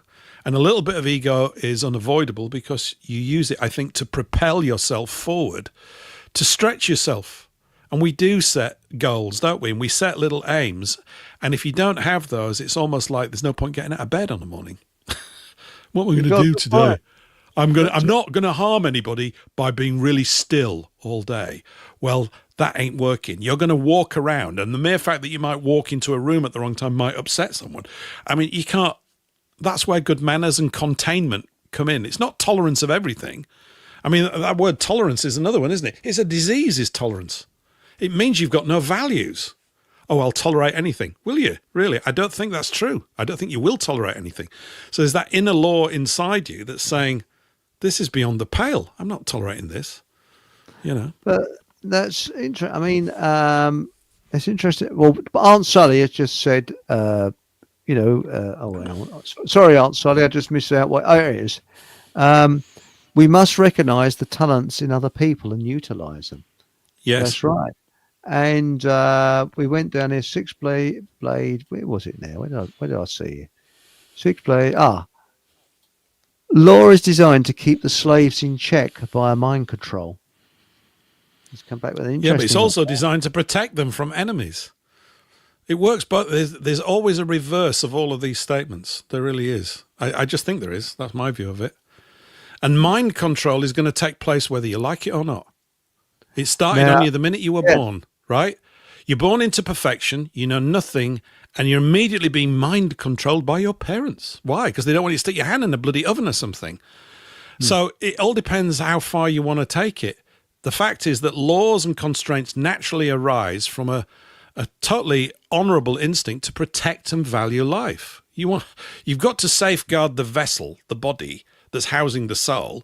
If it gets damaged, it doesn't work as well. You're not likely to have as much of a fruitful life, or you're limited in your learning.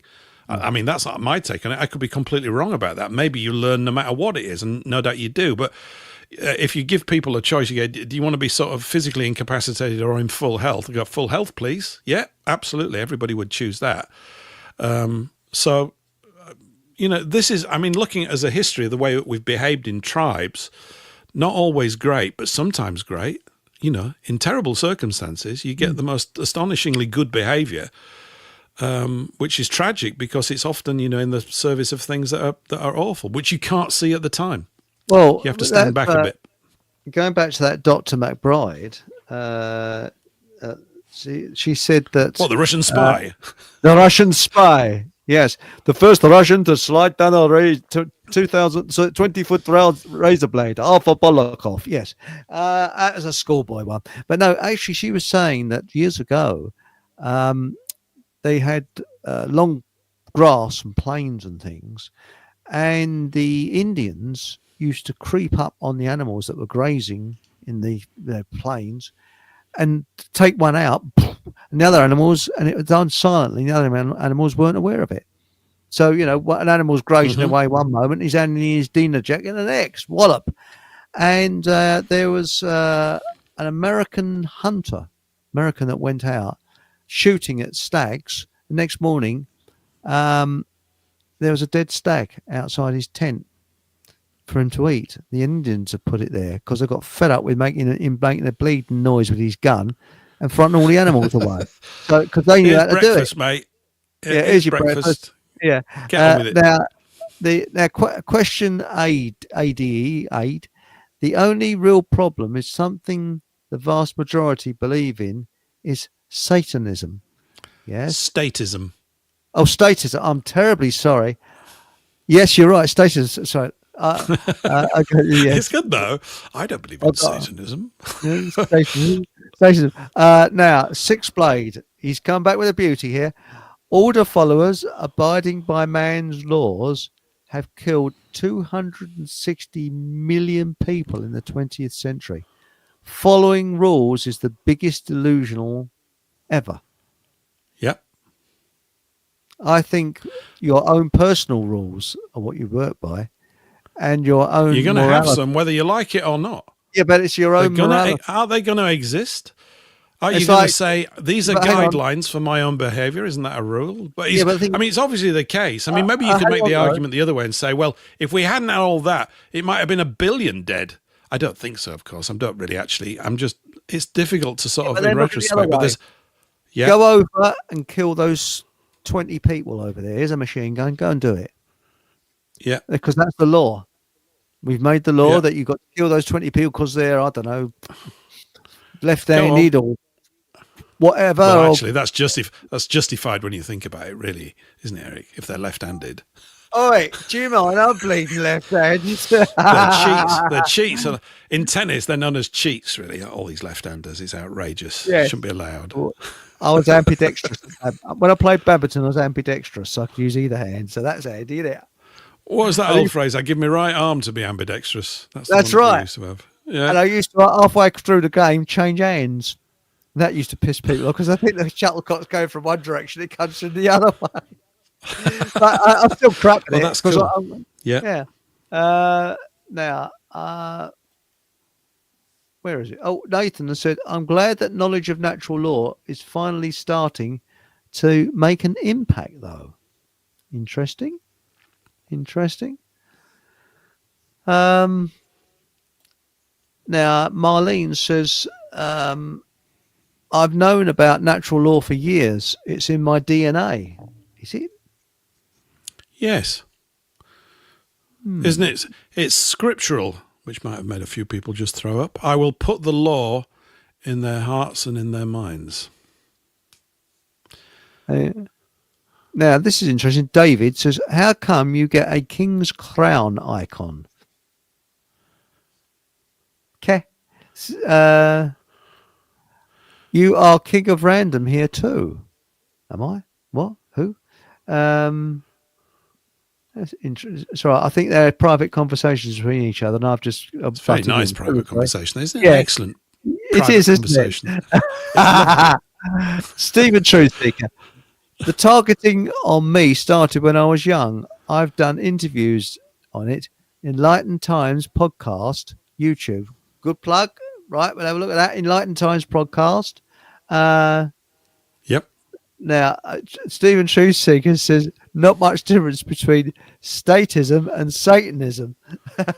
No, there isn't really. It's a satanic society. Well, you go into the city of London and you look around at the buildings, they're very satanic, incredibly satanic. So Have you ever looked at Satan it? comes from the word shaitan, which means adversary, specifically an adversary of the laws of God. That's what it means. Really? Yeah, Really? because what Scripture is about law.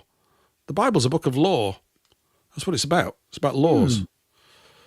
There's Yeah. 729 of them in there, including the Ten Commandments, something like that. But It's who the wrote them? proliferation Who of the wrote them? inspired prophets of God. If you go along with the narrative, the Or was it the scribes? inspired prophets of God wrote them. You know, what's Christ talking about? He's talking about law. That's what he talks about. I've come to fulfill the law, he says. And not one bit will be done away with, nor one bit added. It's about the law. Without law, you can't grow. It's a bit like having you have to have these sort of constraints put upon you.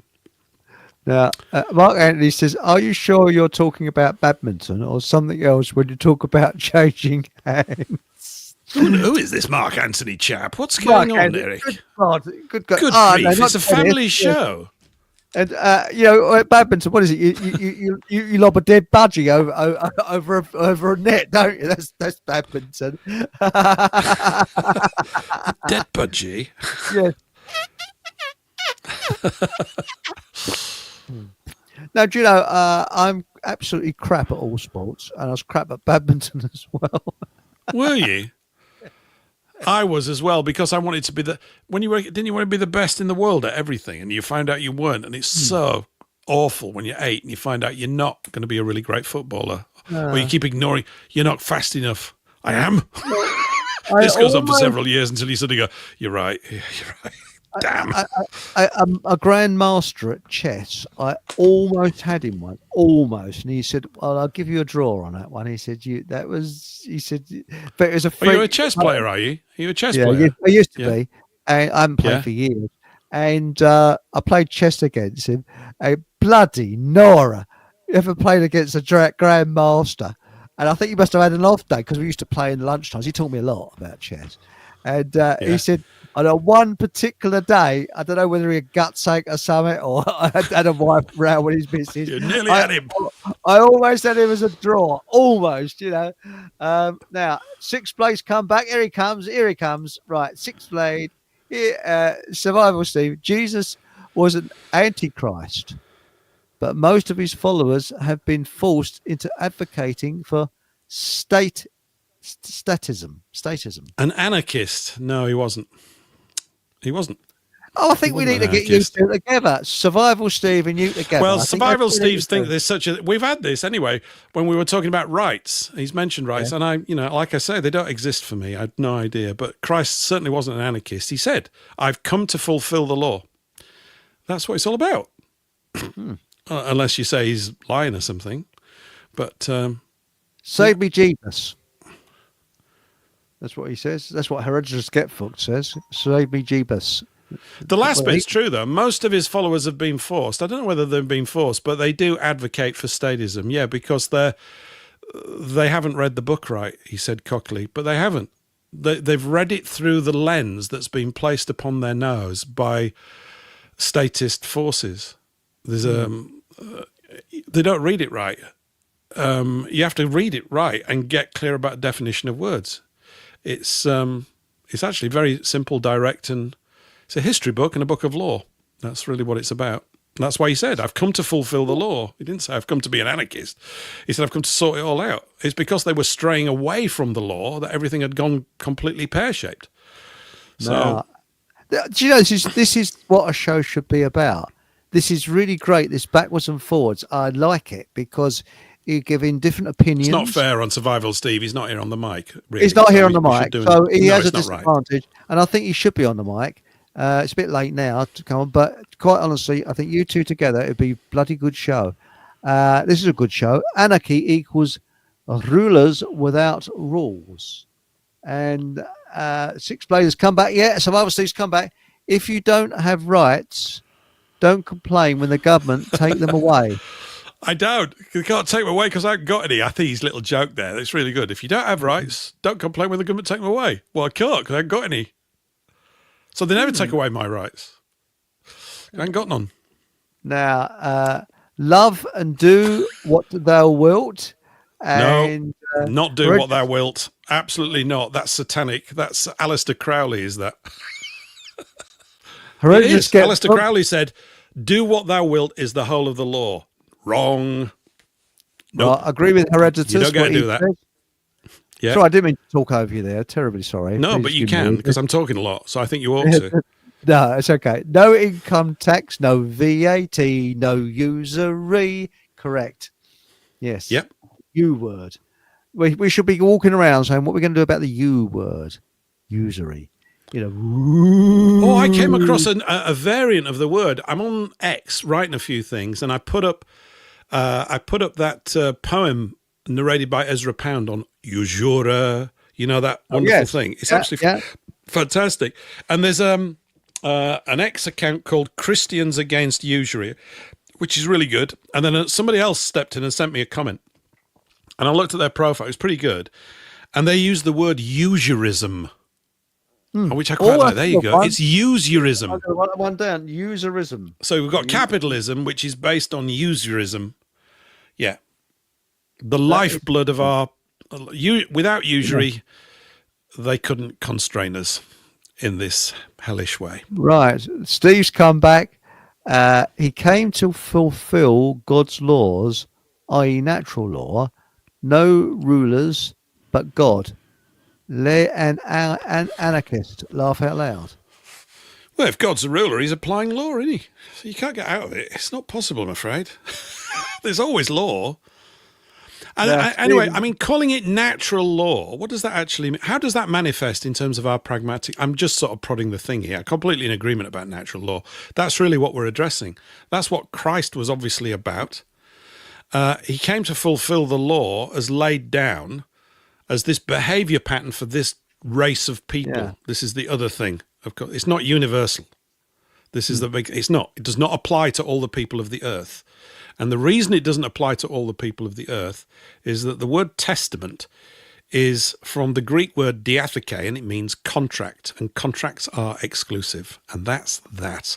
And it only makes sense when you view it in that light. This is why when he's confronting people, you see, we say don't do any harm, but Jesus wouldn't have been listening to you there, Steve, because first thing he did, and I've been right with him, is whip money changers at the temple and kick the shit out of them.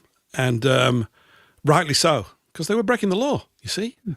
They're breaking it. Well, if there's no law, you can't improve your behavior. It's impossible. You can't do it. You have to have it. So... You know. Yeah, but you know, on those Roman slave galley ships, one of the poor sods died, so they had a whip round for him. Sorry. Ouch. Ouch. 6 lashes for that, Eric von Essex. Do you remember that? Was it Ben-Hur or Ben-Dur, who used to call it? You know, when they went to, was it battle speed? I was waiting for him to say water skiing speed.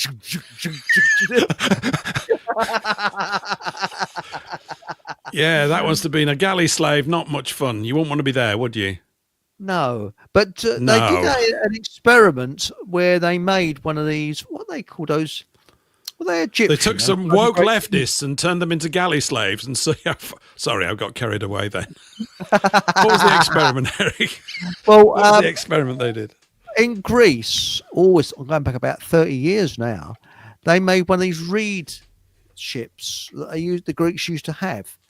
And there's an English documentary that they did, and they actually handed it over, and it was actually given to the Greek Navy. And they did experiments, and they found out that they could not have been slaves, those boats with the oars, because they had to be very, very skilled, because they got a rowing club, and it took them ages to learn how to turn this boat and that. So, you know, they said the people were very skilled, because this rowing club didn't have a bleeding clue. First of all, yeah. So they found out something there. Now, Stephen Drew Seeker said the Jesus story is just a story. Well, I think it doesn't need the word just in there. I would say the Jesus story is a story, yes, and everyone's life is a story. This, what we're doing right now, is part of a story. It's all a story. The other one is it's all made up, to which the answer is, mine anyway, is everything's made up. What do you want to make up then? It's all made up. Everything's made up, but there are some inherent rules within the making upness of it that make people happy, productive, and joyful about life. And there are other things, when they're broken, they create misery and ruin and a lack of prosperity and all the other negative things that come with it, which we don't want, i.e. evil, the creeping in of the darkness. Yeah. That Christianity was just a cult that grew big, says Stephen Truth-Seeker. I know, but the word cult, you see, everything's a cult. This is a cult. What we're doing right now. These are just all these words, the trigger words. Everything's a cult. You get into a culture, right? It's got its own internal rules. We've got them here in England. They're different to the people in Romania. We're a cult in reference to them. It's whether it's dark and demonic and creates harm and ruin and plunges people spiritually into darkness. Christianity is not intending to do that. It's not all being great. I'm not defending Christianity either because it misses the point. I don't think Christ came to create Christianity. That's not what it's about. That's what got bolted on by the people who are interested in state control power over congregations. You don't need any of that. There's no call by Christ for a priesthood or any of that stuff at all. None of it. Get together, obey the law, keep it, watch things get good. And you know what? When you see normal, and I'm only going on English people, see what we call, normal's a funny word because nothing's really normal, but if you see, the general English people or your view of them, they behave in line with these laws quite naturally. We're doing it right now in these conversations and in these meetings. You don't even know you do it. We're just doing it because it's the way we are. We're built this way. Well, it's a bit like that. Well, I've often said this. There was an anthropologist that lived amongst a tribe in the Amazon. Yeah. And I think Savage People, you can read the book, Savage People. And he said that even though they walked around with nothing on, they were very strict in that he said he never, ever saw them having sex and never saw them going to the lavatory. And they were very strict on their children as well. He said they had morals. Yeah. Even they probably kill someone, but they had morals. Yeah, he said they were very strict on those sort of things. Now, 6 days come back. Survival, Steve. Natural law applies to everyone in every place forever. It is built into creation. And when we ignore it, creation reminds us by our suffering. Now we need to learn it and apply it. That's true. Absolutely. There are also agencies that have been working to occlude our view of it. Yeah? Yeah. To cast up smoke. In other words, if you have a view of the heavens, metaphorically speaking, of the light, of that higher realm of knowledge and wisdom giving, which we do, we get glimpses of it from time to time. This is what part of it. The enemy can't attack that directly, but what it has done in our culture and how we live is it's as if it's raised up a huge cloud of smoke. It's doing its best to obscure the view. And the natural law is built into everybody. This is why people feel bad, like you were saying with the machine gun stuff, right? Mm-hmm. People feel bad when they've broken it. You will pay a penalty. That tells you that a law exists. It tells you. You know it. But, I've got away with this. You haven't got away with nothing. Yeah, but the higher realms see everything that we've ever done, including all those embarrassing, stupid things that we did yesterday or whatever, and those vulgar things that we shouldn't have done, and all those other things that we've done. It's all kind of known, but we're forgiven because we're actually born a little bit sort of juvenile spiritually, it seems to me. That's my take on it. Why is it that we're sort of so thick? I often go around going, why am I still so bloody stupid about things?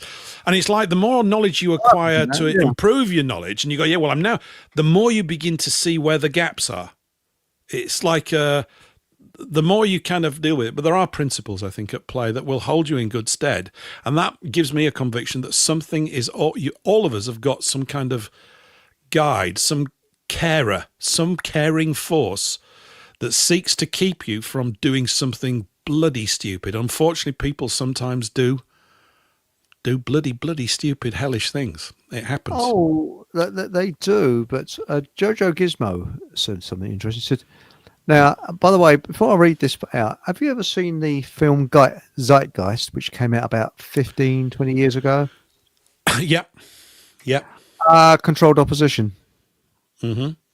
It's communist, I think. Well, it might be, but they tap into this thing about, is that comment what sparked that off, that observation about zeitgeist, Now, about Jojo?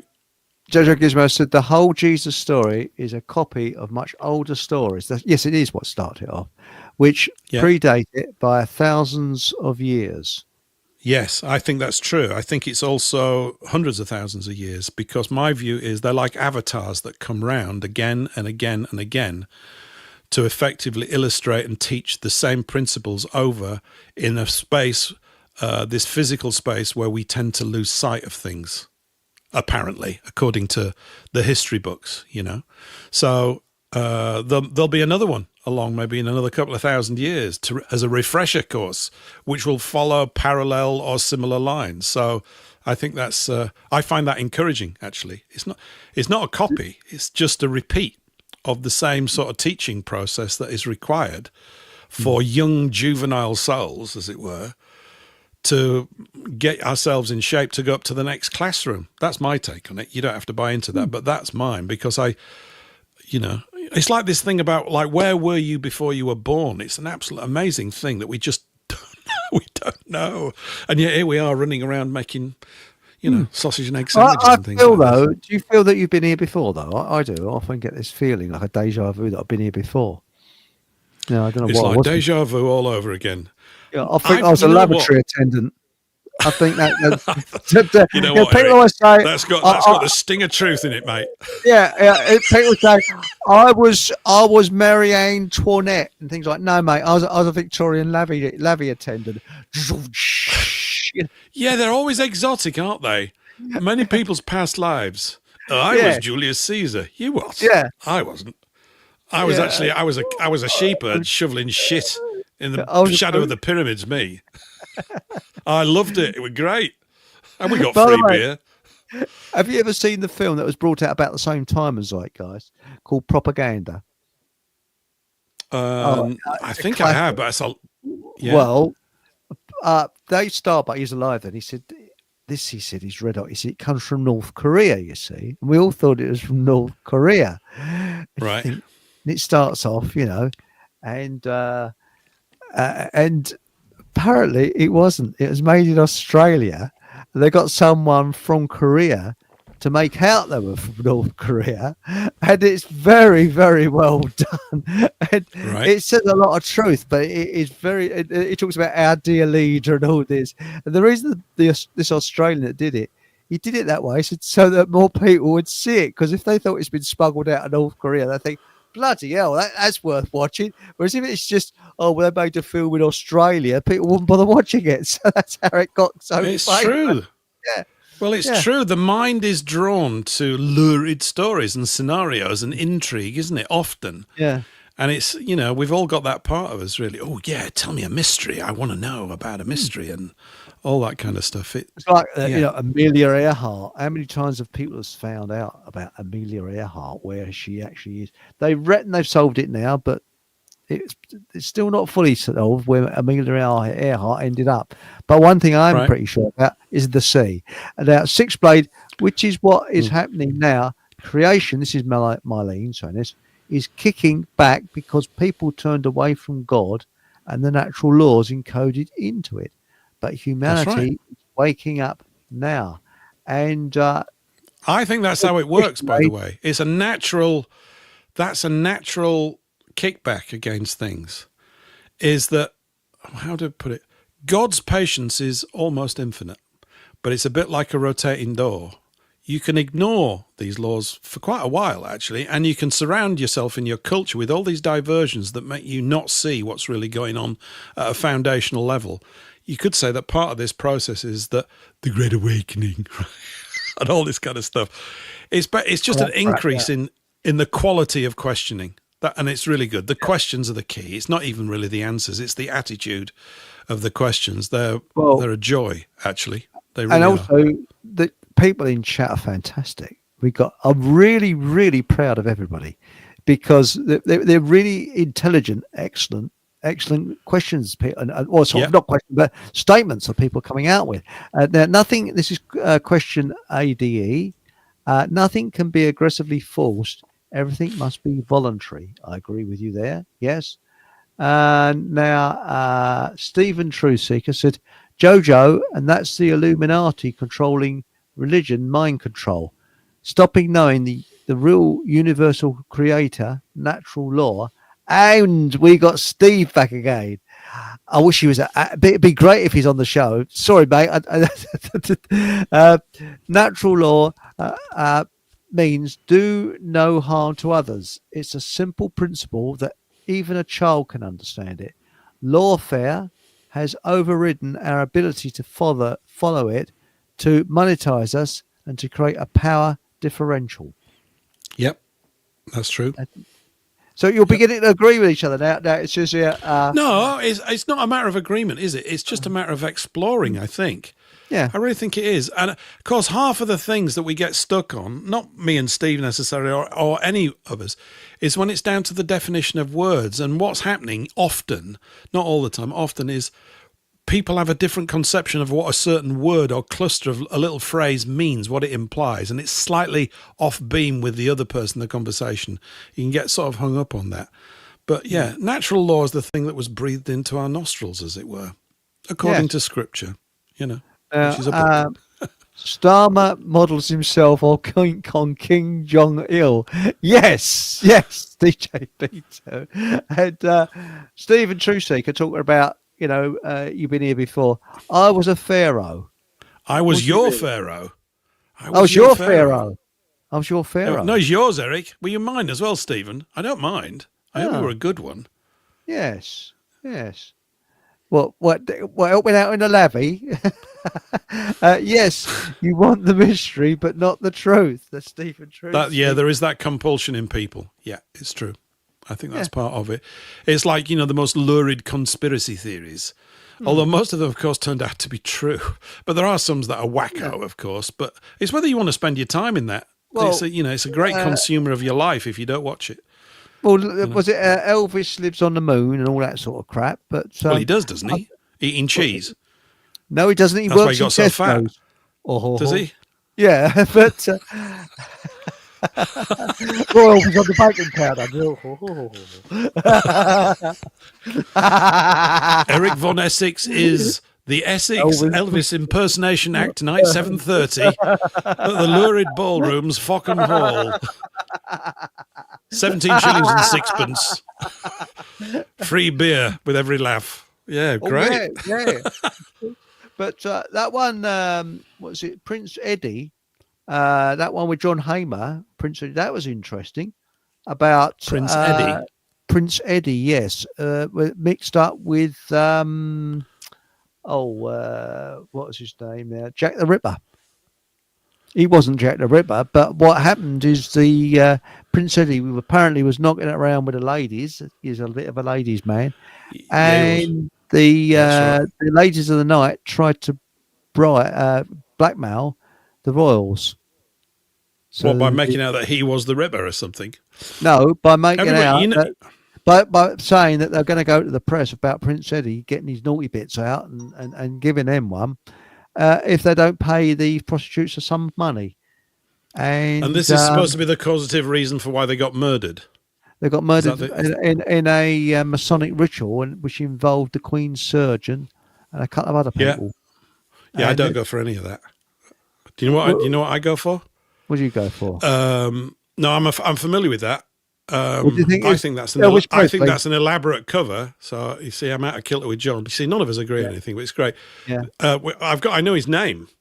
The actual Jack the Ripper was a Polish Jew called Aaron Kosminski, and the chief police detective on it. I forgot his notebooks he knew this for years, and basically during pogroms and things as a young child.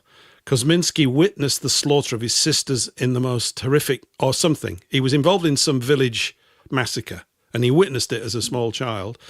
And they tracked him, and the guy, the chief detective, whose name I can't remember, there's a whole sort of series of hitherto unknown notebooks that he kept for years. They're massively detailed, and he was absolutely convinced, and I am, from the stuff I read.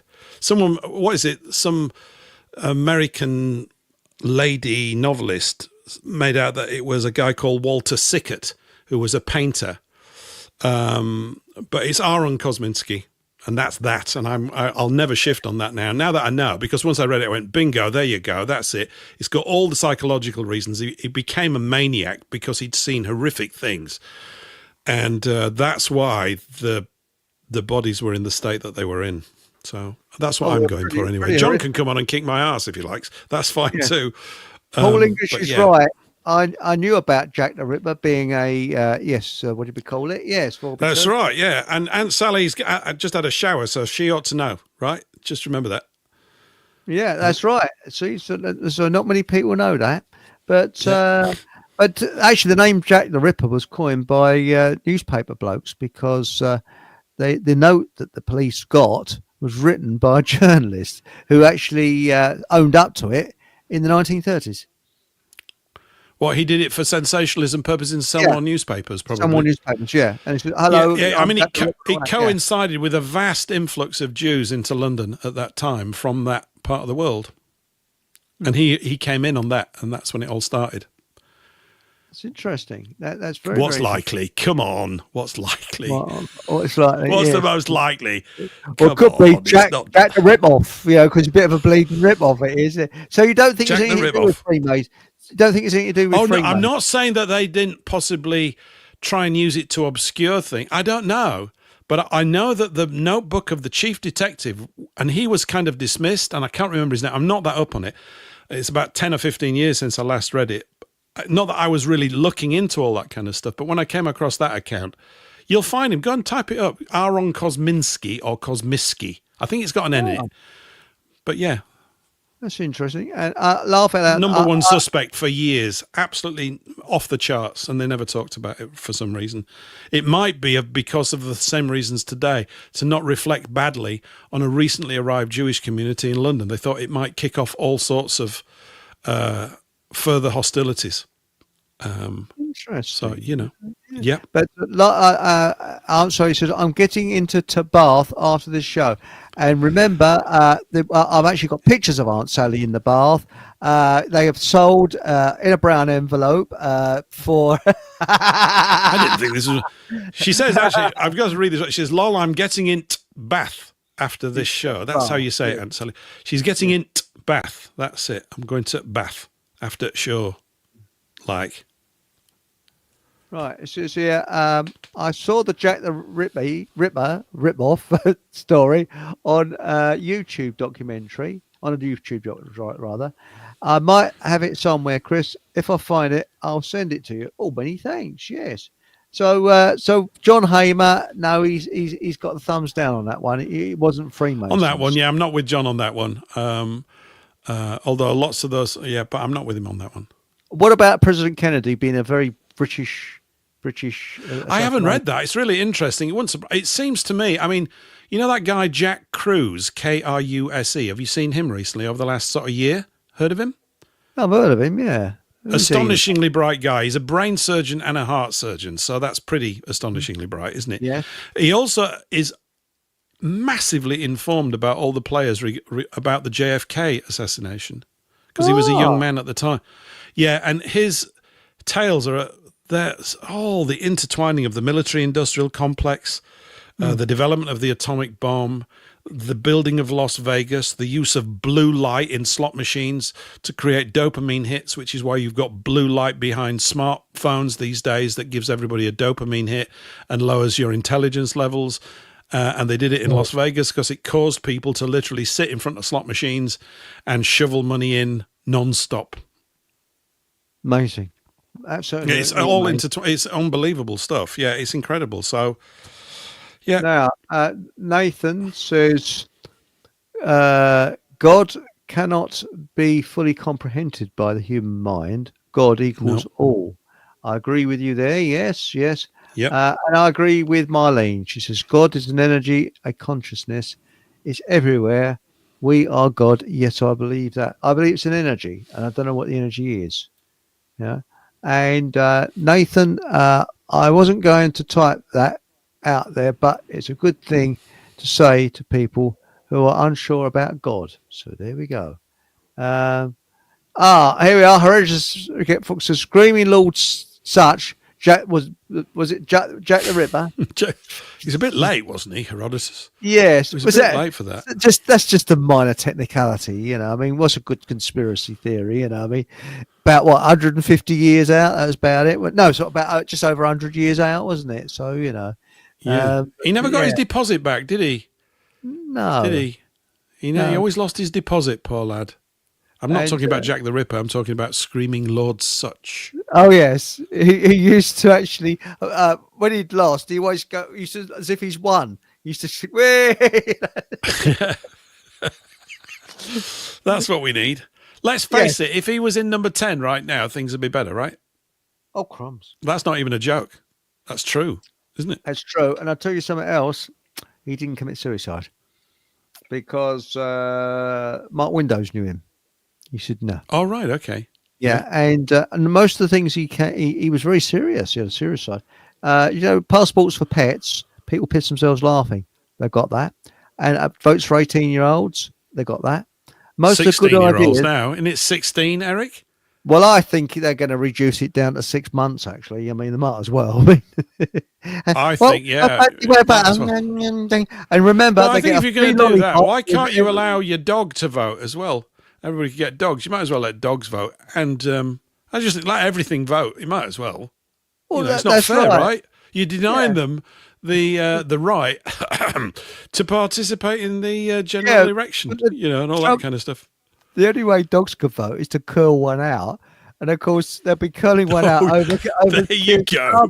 Raising the tone again. Now, Jojo, yes, you're right there, Jojo Gizmo. Screaming Lord Such had a hit record called Jack the Ripper. Did he? Yes. Does he mention Aaron Kuzminski in the lyrics, though? If he did, it's no damn good. Yes. Because what about when they wrote about, they rubbed it out? Was it something about the jewels or something? Jeus. They said something about, do you remember that? And the bloke, they rubbed it out, the evidence. Did they? Yes. Don't know. Because near where I live, a couple of years ago, a bloke bought I think it was a drawer from a chest of drawers from an antique shop. And when he took the drawers out, he found a load of stuff, and it was one of the detectives that worked on the Jack the Ripper thing, and he found a bus ticket that he had and loads of stuff, and the chest of drawers must have belonged to the detective that worked on the Jack the Ripper story. But I want to find out. That might be part of this discovery of a diary or notebooks that he had. I can't remember his name. Chester Drawers, that was the name of that comedian, wasn't it? Chester Drawers, yeah. And also, have you seen me Washboard? It's from Harry and what's his name? Paul Whitehouse. Have you seen me washboard? Have you? Have you seen it, madam? Here, no. Where's me washboard? I love that. I love it. It's brilliantly crap and brilliant all at the same time. It's just wonderful. Right. Yeah. Great conversation this evening. I agree. I think it's gone. I think Steve's talking about the conversation he's having at home right now. No, he might be talking about this one. It is. It's pretty lively tonight. Yeah, it is. We're making a lot of noise, aren't we? There's only two of us. Yes, the energy is love, Nathan. I think it's kindness as well. Now, it says here, we need X number of fools to vote to give him legitimacy. I ain't obliging. Yes, I don't vote, actually. No. Not anymore, no. I never, ever have. You can't participate with these people. It's bad. It's not good for you. It's not good for you, yes. Kevin Keegan had a hit record as well, did he? What was that called then? What was his hit record? I've scored another goal. Look at my hairdo. He had that perm, didn't he? Remember when he had a perm? They all used to get there. The footballers all went wonky, didn't they? In the mid to late 70s, they all started getting perms. And they used to kiss each other. And then when they kissed each other, when they scored a goal, my dad used to just sort of puke and laugh all at the same time. Yeah. Look at him. Just look at him, daft buggers. I loved it. Come here, give us a kiss. I've scored a goal. Twat off. Voting only encourages bastards. What you mean? children that have Yeah. been born out of wedlock. Does it really? Ah, It doesn't say that, Eric.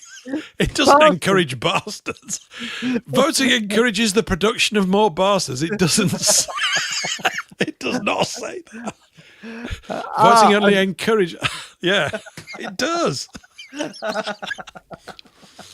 Dear me. Well, I suppose one person goes off to vote. Whilst they're voting, they're having the other one that stays at home is having it off with a stranger. That's it. That's how they. That was a bit more. It's a bit more information than I was looking for. Yeah, Really, it's a bit more. too detailed there. I remember Kevin Keegan's record. It was shit. Yes, thank you very much. Very descriptive, that is. Yes. Was it jazz, Aunt Sally? If it was jazz, Aunt Sally would have been really hated it, and rightly so. Anyway, do you know it's just the fastest? Well, it's almost 3 hours now. 2 to 3 hours we've had. I think we better. I need to hit the straw soon. Because I've been up early. I thought we just got started. I'm just getting into my stride. Just warming up. Are we going on for another 4 hours yet? I've got loads to talk about. Yeah. And I don't know, it was just shit.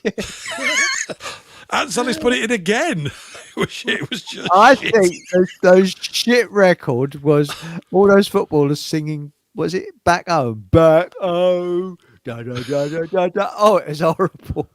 What year was that? Was that 1970 when they went to Brazil? I can't remember. I don't know. It was shit though. The thing was, the English national football team that played at Brazil in 1970 was the best national side we've ever had. It was better than the 1966 team. Oh, it was absolutely fantastic. Really? Yeah. Oh, it was brilliant. It was absolutely brilliant. They should have. Oh, God. If you'd never taken Bobby Charlton off, we would have won that match. You know that. I don't know why I'm talking about this. Oh. What happened was they were leading 2-0 with about 25 minutes to go, and Alf Ramsey took Bobby Charlton off. And Jack Charlton, who was in the stands, shook his head and left the stand. He knew that as soon as he took Bobby off, we were going to lose the match because Franz Beckenbauer then had the full run of the field. Look at me. I'm talking as if I know what I'm talking about. And unfortunately, Peter Bonetti was in goal, the cat.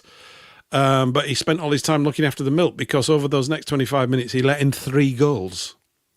And I remember at the time, because the Esso petrol stations in England were giving away World Cup player medals. Do you remember that?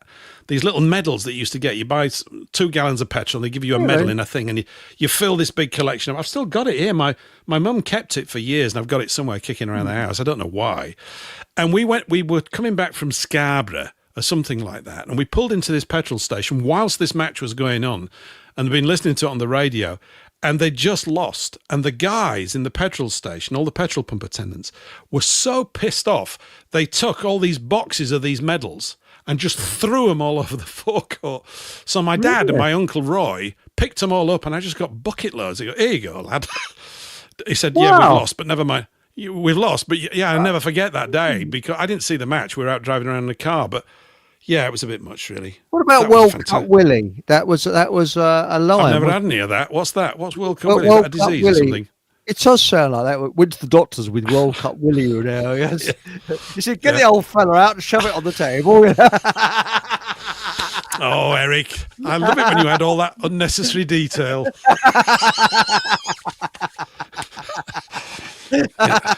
That's grand, that is.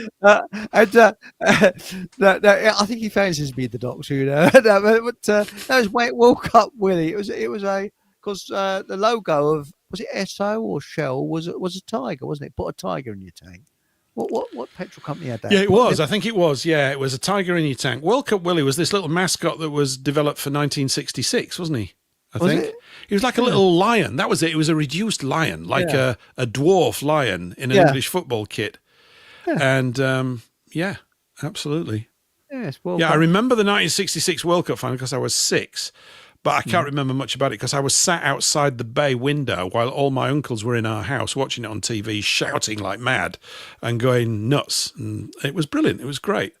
But the 1970 World Cup, for me, I was 10, and I watched all of it with my dad because the matches used to be on about 5 o'clock, midday in Mexico City, and we're 5 hours ahead. So you'd get in from work, and we'd sit down and watch these things, and we got this big black and white TV.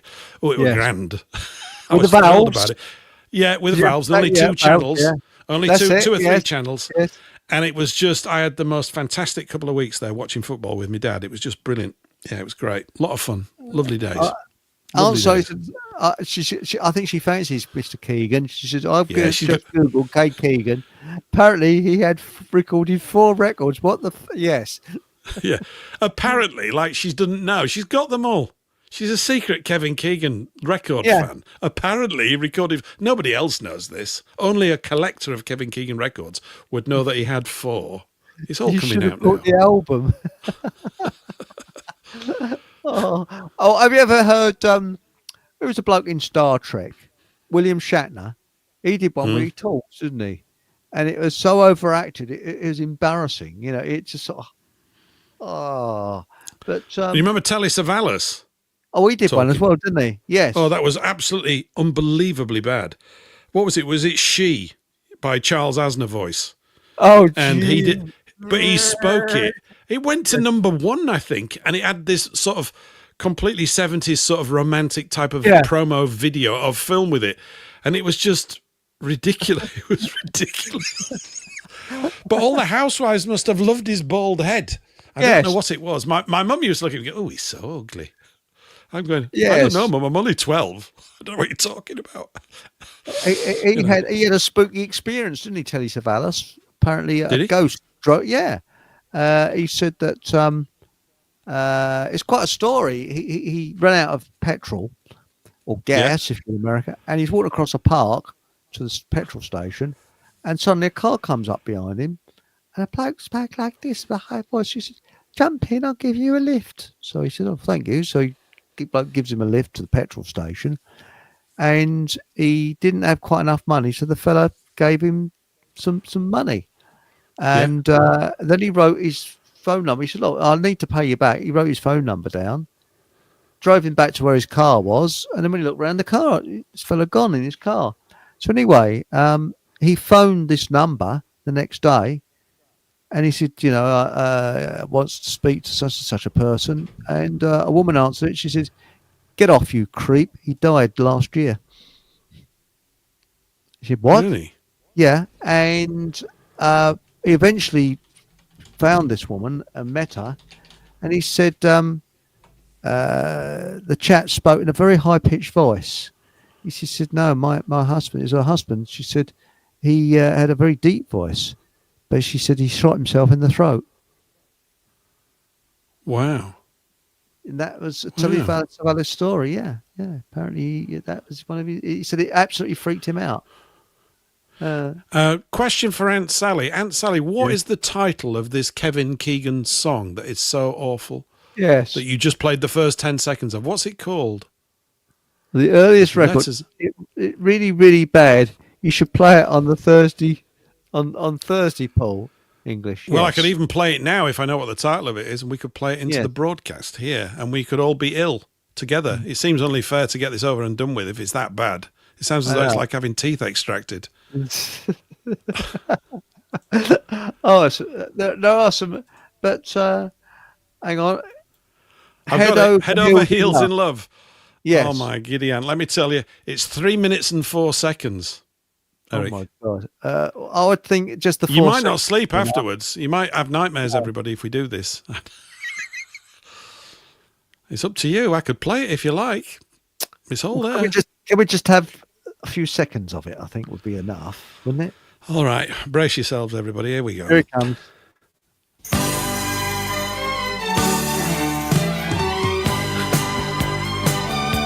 Quite like it, actually. You may be a stranger, that's what time can do.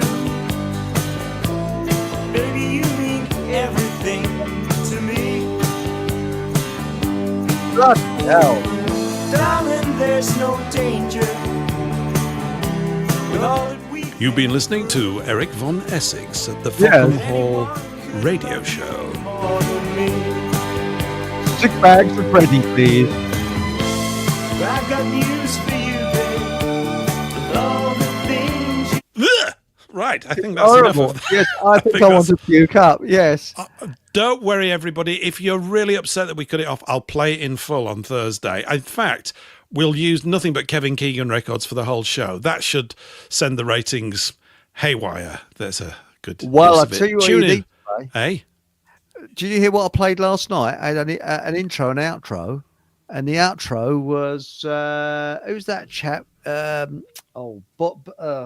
You've played him a few times. He takes off quite a few. He does parodies of records, but starts with B. The American guy? No, English. He's from Nottingham. Oh, what was his name? Oh, yeah. I know who you mean. The guy who did Far Right.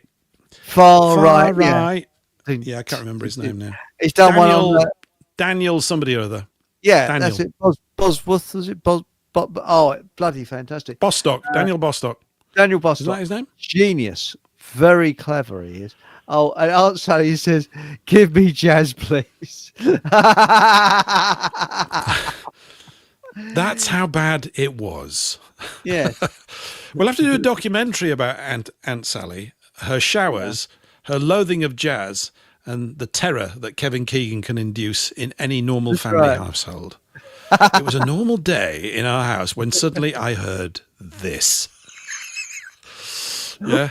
It's so toe-curlingly bad that maybe it makes your hair naturally perm.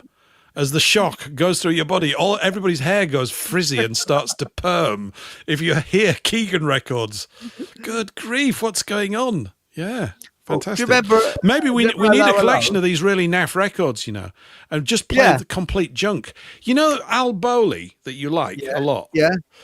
Last Thursday when you were on and we were talking with Eli, I played an Al Bowley record. Guess what? Spotify, my show gets sort of auto-published to it. Yeah. They came back and said, "Oh, that's copyright. You can't play that. You've got to take it out." God. I mean, you get these messages. Otherwise, we'll remove it from our platform. I can't be bothered with these things. I ain't got enough time to correct that. So they removed it. Not that I'm crying about it. Oh, that's censorship for you. I couldn't care less. But it's just weird. I mean, that was 1930 odd. Yeah, he died in 1941. That's over 18 years ago. I'll tell you what's happened. This is what my paranoid mind went. Yeah. Eric's been promoting him. I'm playing him. They're realising that there's going to be a massive Al Bowley revival. Someone's gone in and bought the copyrights up to stop us playing it because it's good, wholesome, old-time music. They don't want it, you see. That's what's happening. Well, Jeffrey Dahmer? Was the bloke with the underwear? Dahmer. Singing Loving You, It Warms Your Heart. No, he was... Jeffrey Dahmer was the horrific serial killer that chopped up homosexuals. Lots of them. Yeah, it's pretty bad. Yes. Oh, I didn't know that. I really don't know that. But the funny thing is that these people that make awful records, they must make, because Tony Blackburn made a record apparently. That's pretty awful as well because he couldn't sing. Oh, you've reminded me. There's a great song about Tony Blackburn. It's called Tony Blackburn. Have you ever heard it? Oh gosh, No. Yeah. Well, we're near at the end of the show. In fact, this is almost like we'll be playing these records in full on Thursday. Actually, why don't we do what Kenny Everett had, the world's worst records shop? I mean, people can vote for the most worst records. And when he did it, it was "I Want My Baby Back," and he won it on bad taste and everything. It was so bad, and you've got to hear it. "I Want My Baby Back." It was horrendous. It really was. It's about a bloke who loses his girl in a car accident. Oh no, I can't say. She's in bits. It's just then I look round and there's my baby, and then I look the other way and there's my baby, and then I looked at and it's absolutely sick. And eventually, what he does, he digs down and joins her in the coffin. And you can hear him digging up. It's absolute. Oh, it won it on bad taste. It won it on everything. And who else was in it? Was loads of them. And because when Kenny Everett sold the record, it said there's a government health warning at the bottom. This record could seriously damage your mental health. But no. Well, I think bad records are good, don't you? Yeah. They're so bad they're almost good. What was another one? Now I can't remember it now. Eamon Andrews made a Oh. record, apparently. Remember Eamon Andrews? He made one. This is your wife. Him. Yes. That Eamon Yeah. Andrews. Yes. Yeah. Yes. I remember him. Yeah. I remember. I do. Him. And he was on one with remember him. and he was on Is one that with Engelbert a famous, Humperdinck? that's it, with a famous fighter race, a Polish fighter race. And he said, when we got onto our planes, we flew up and we saw 3 Fokkers, and then I shot one Fokker down, and then another Fokker came along and I shot him down. And Eamon Andrews says, I must remind people that a Fokker is a German aeroplane. And the Polish bloke said, no, but there was Messerschmitts that day. Sorry.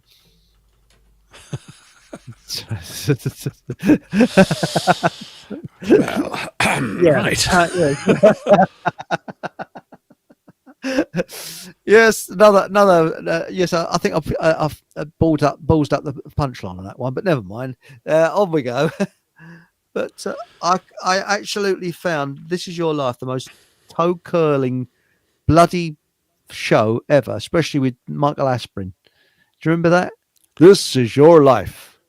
You were born in a cricket shed in 1948. Your father, Vera, and your mother, Frank. Yeah, that kind of thing. Yes, right. And you were tortured by a Japanese guard, and we've got him here tonight. Yeah. You were raised in the family chip shop, and at the age of 5, you were dropped into a bucket of fat. That's right. That's right. And this left you with a severe skin complaint. It used to go on, didn't it? The most embarrassing little details. Yes, yes. Yeah, it did. There's a song I'm trying to find, not for now, called Tony Blackburn. It's not sung by Tony Blackburn. It's sung by somebody else. And the only lyrics in the song are Tony Blackburn. That's all it says. Really? And there's one Michael Caine, isn't there? Who's sung it? Tony Blackburn, Tony Blackburn, Tony Blackburn. Anybody know who it is? It's just fantastically bad. It's brilliant. It's got a cappella arrangement. The only lyric is Tony Blackburn. And I was just looking here. He got an album called Poptastic, mate. Tony, Poptastic. Is that great? It's great. Oh, that was all for charity. Yeah, wonderful. It's all for charity, mate. Yeah, mate. That's it. Hang on, what is it now? Didn't This Is Your Life do Jerry Glitter? Yes, Jerry Glitter, and also Jimmy Savile. Enough said. Can't remember Jimmy Savile, but I know Gary Glitter was on there, because when they said there was young girls in the school, he's going, but he's looking very worried, wasn't he? Yeah. But look at the time. Look right, at the time now. I better hit. Hey, listen. Do you want me to play out with a song? Do you want me to play us out with a song? What could do? Yeah, I mean. Well, we were just talking about Poptastic and all for charity, mate, and all that kind of stuff. Do you remember the song they always used to play? It was. No. I ain't seen nothing yet. You ain't seen nothing yet. You want to play out with that? Yeah, why not? All right, mate. Yeah. So you wrap up, and then I'll play it. Yeah. Go on, you wrap up verbally. Anyway, thanks for joining us, everybody. And remember, put the thumbs up, please, and also subscribe. And also, why not come to the Telegram channel, my Telegram channel? It's full of frills and spills. And please join us. We're on Paul English Show on Rumble this Thursday, 8 o'clock European time, UK time. And whatever happens, have a bloody good laugh and good night. That's He's missed it. He can't find it. He's lost it. Oh, no. I'll tell you what I did. Here we go. That's good. What? Look at me cocking it. It's good, that, isn't it? Wait, I just mate. pressed it. What I did was I turned the sound down from the last one, you see. Hang on just a minute. Now he does this, puts his trousers on, gets this, right, goes over there, does that. Anyway, everybody, you ain't seen nothing yet. Thanks for a lovely show. Thanks, Eric. Thanks for having me on. It's a pleasure. It's great. She took my heart away. She said I had it coming to me, but I wanted it that way. I think that any love is good loving, so I took what I could get. She looked at me with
Many thanks. Good night.